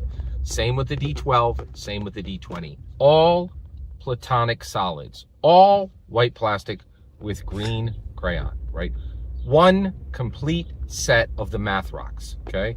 Each representing a different player, and finally the first 5 representing a different player, right? So die 4, die 6, die 8, die 12. Did he say the first 4 or the first 5? What do you mean? I thought he just mentioned. I'm trying to determine, is he purposely excluding the die 10? James thinks he is the best DM. I'm not here to disavow that notion, James. I bet you are very, very good. Max says he's a die Each 30. of a different value, and this is huge, right? Gary, with the polyhedrals, Gary Gygax set into place. This is how many players you have. You have 5. This is how they are not of equal value. We missed that. We only know that now because we've looked at this based on Orion Akaba's exile, right? We see this clearly now that Gary Gygax with the polyhedras, it was never about, tools to make a random number. I'm pretty sure it was, Scott. He had a game he had to sell. I'm pretty sure the dice were included as a way, as millions of people were able to successfully execute their games using those same dice without looking into their crystal ball and auguring up Orion Akaba. It was a declaration of the number of players that you should have. Sharky. And something that would not be Hope understood the eyes for are doing 50 well, buddy. years. Players at the table do not have equal capability, do not have equal value, right? D4 is not equal to a D6. D6 is not equal to a D8. D8 is not equal to a D10. D10 is not equal to a D12. D12 is not equal to a D20, right? And they are, and the value is known, right? Like, yeah, someone did mention, hey, you forgot the die 10s. Think about this. This was all done over a 2-day period of him just driving around. We think 3. He had you 3 think 3 different shirts. Okay. All right. So maybe 3. There's a very good possibility he did just forget the 10 because obviously these aren't scripted. He's not even taking notes. He's just popping off. So at the end, he could have had these all in the can and then said, oh shit, I forgot the fucking die 10, but I'm already at Matthew Mercer. I can't make him the die 10 because of this crazy logic I'm using. Matthew is worth more than a D12 and it is worth equal to a D12 and a D8. He's worth more than 3. He's worth. Good to hear. Good to hear. And yes, I was good. Solomon Kane, love the username. Yeah, you follow the game. Yeah, I mean, don't feel like you can't watch him. I mean, look, I think he mainly does reviews and stuff like that. And I think that content's just kind of bland. But yeah, he did a live stream recently. Solomon Kane, go back and watch the early part of this live stream. Where he took a shot at me for one of my videos, calling out Goodman Games, and then basically said there is no woke mob. It's like he's like a mafia denier. There's no such thing as La Cosa Nostra. More than 3D6s. Sorry, but right? there is. He's worth an equal amount of 5 D4s, right? And this is, we didn't really understand this, and we're not processing it now. We're treating all players the same. This is completely wrong. Anytime you're creating a narrative, you should not be treating your talent the same. Extras are not treated. God help you. Trust and believe. On Doomsday, on Marvel, on MCU's Doomsday, they built a village. They literally built a village for Robert Downey. The extras are, they can't even get an extra donut at the craft table, right? They're not treated the same. And we're doing this wrong in Dungeons & Dragons right now, right? But Gary Gygax's augury of the Platonic Solids teaches us to do it differently.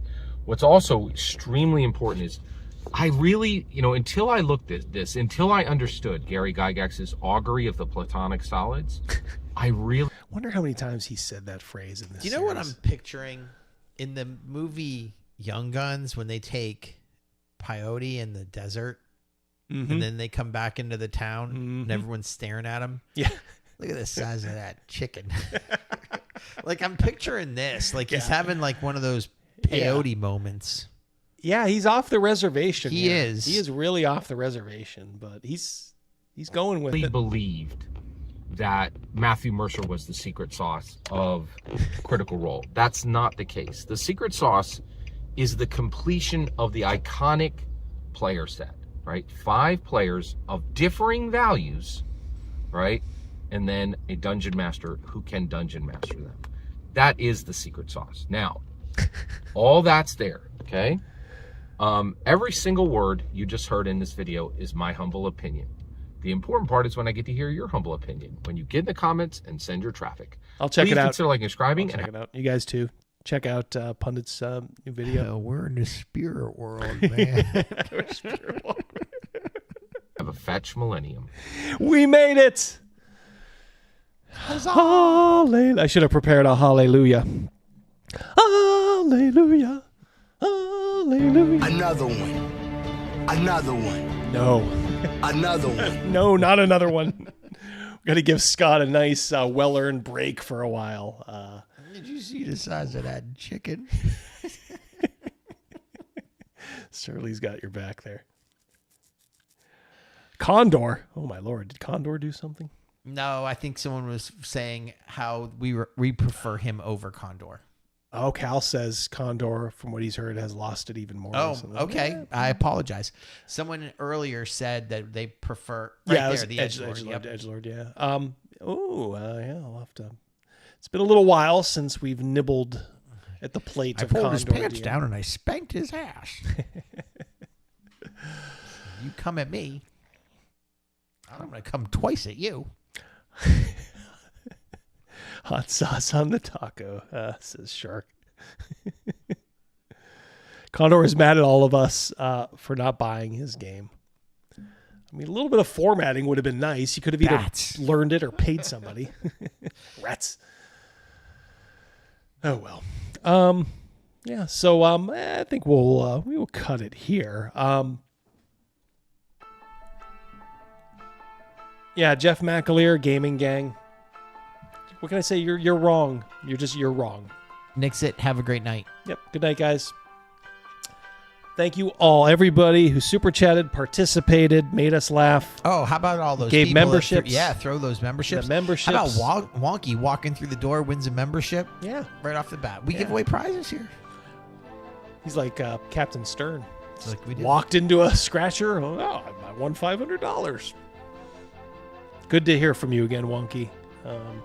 We'll like I said, we'll have to catch up. And like I said, thanks for all the memberships, Sean, Mercurius, James, everybody, and all the generous super chats from the lowest to the highest. Chomp chomp. The brim to the dregs, as they say.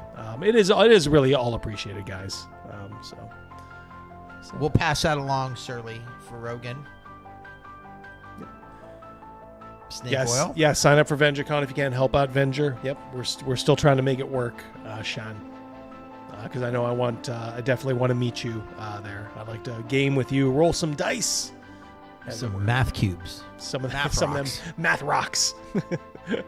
We'll fire up some math rocks at the table. Overkill. He's not dead. He's just sick. Yeah, he's okay. All right. I think that's it. It's like I said, I may try to squeeze in one this weekend. I've been trying to, but like life has just been kicking my ass. But we got a little grandkid now. A little grandkid now, but like I said, maybe this Saturday, do a nice relaxing shill stream. You guys can come on and talk about your products and stuff like that. We'll just hang. All right, that is all. I hope you guys have a great rest of the night or rest of the day if you're halfway across the world. Thanks for all the Rumble people. Yep. Now the Rumble kicking it 250 probably with Twitter. Because Twitter's actually been getting a little bit stronger. Waiting for Venger to crowdfund it, pundit. Crowdfund it. Maybe Lily Phillips will be there. I don't think Mrs. D would like that. I'm number 911. Sorry, Mrs. D, I got stuff to do. So thanks a lot, guys. You make it go. Great stream tonight. This one was nice and easy. So, all right, I'll take you out with some music. What do you say? And we'll talk soon. Just pay attention. Look for a stream maybe in between. And I think I owe a video too. So, all right. Peace. See everybody. Have a good Crazy night. Mouse and the absent Rogan. Love you guys. Take care. We'll talk soon. Bye.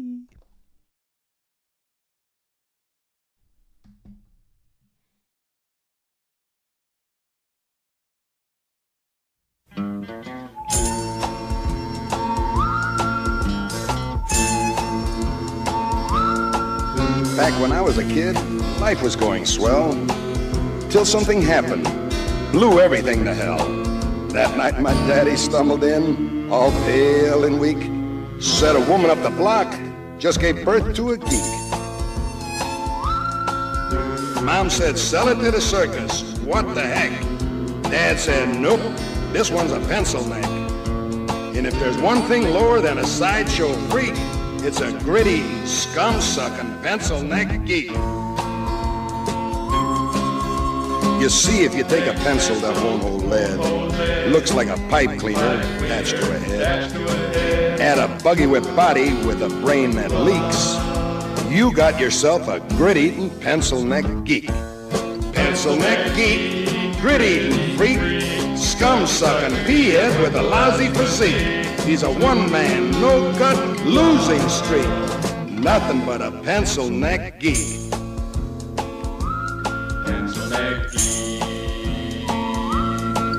Soon the geeks were popping up all over town. You couldn't hardly sneeze without knocking one down. After a nice juicy steak, if you need a toothpick, just reach for a geek. They'll do the trick. One day we cut one up for fish bait.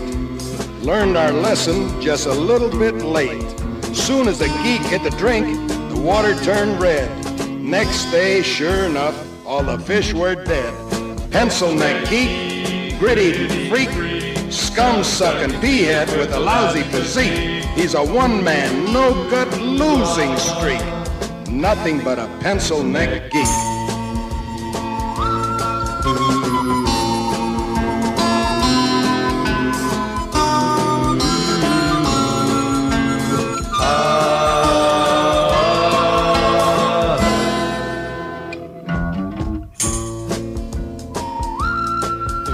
Most any night, you know where I can be found. Yeah, stomping some geek's head into the ground. So keep the faith, cause in Blassie you can trust. I won't give up till the last geek bites the dust. Pencil-neck geek, grit-eating freak, scum-sucking pea-head with a lousy physique. He's a one-man, no-gut, losing streak. Nothing but a pencil-neck geek. They say these geeks come a dime a dozen. I'm looking for the guy who's supplying the dimes. It's gonna be real hard times for all of these grit-eating, scum-sucking, boot-licking, drop-kicking, gut-grinding, nail-biting, glue-sniffing, scab-picking, butt-scratching, egg-hatching, sleazy, smelly, pepper-bellied, dirty, lousy, rotten, stinking freaks. Nothing but a pencil-neck geek. Pencil-neck geek. Pencil-neck geek. Pencil-neck geek.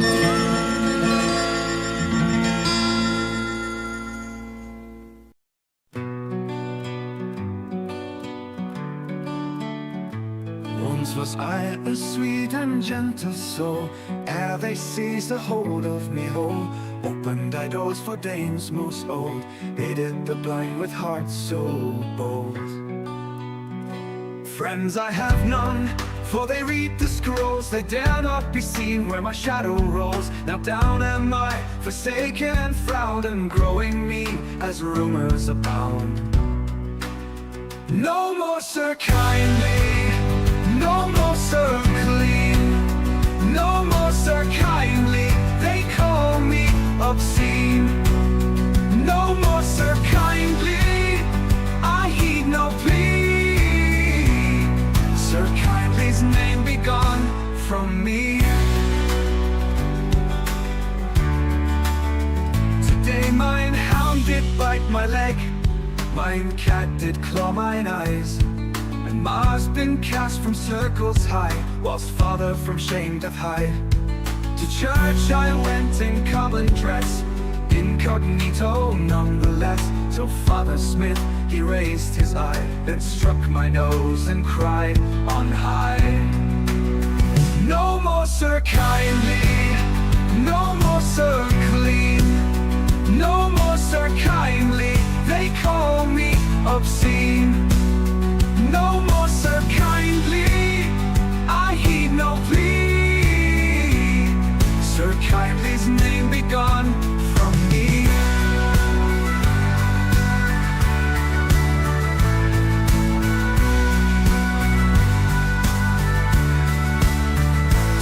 church I went in common dress, incognito nonetheless, till Father Smith, he raised his eye, then struck my nose and cried on high. No more Sir Kindly, no more Sir Clean, no more Sir Kindly.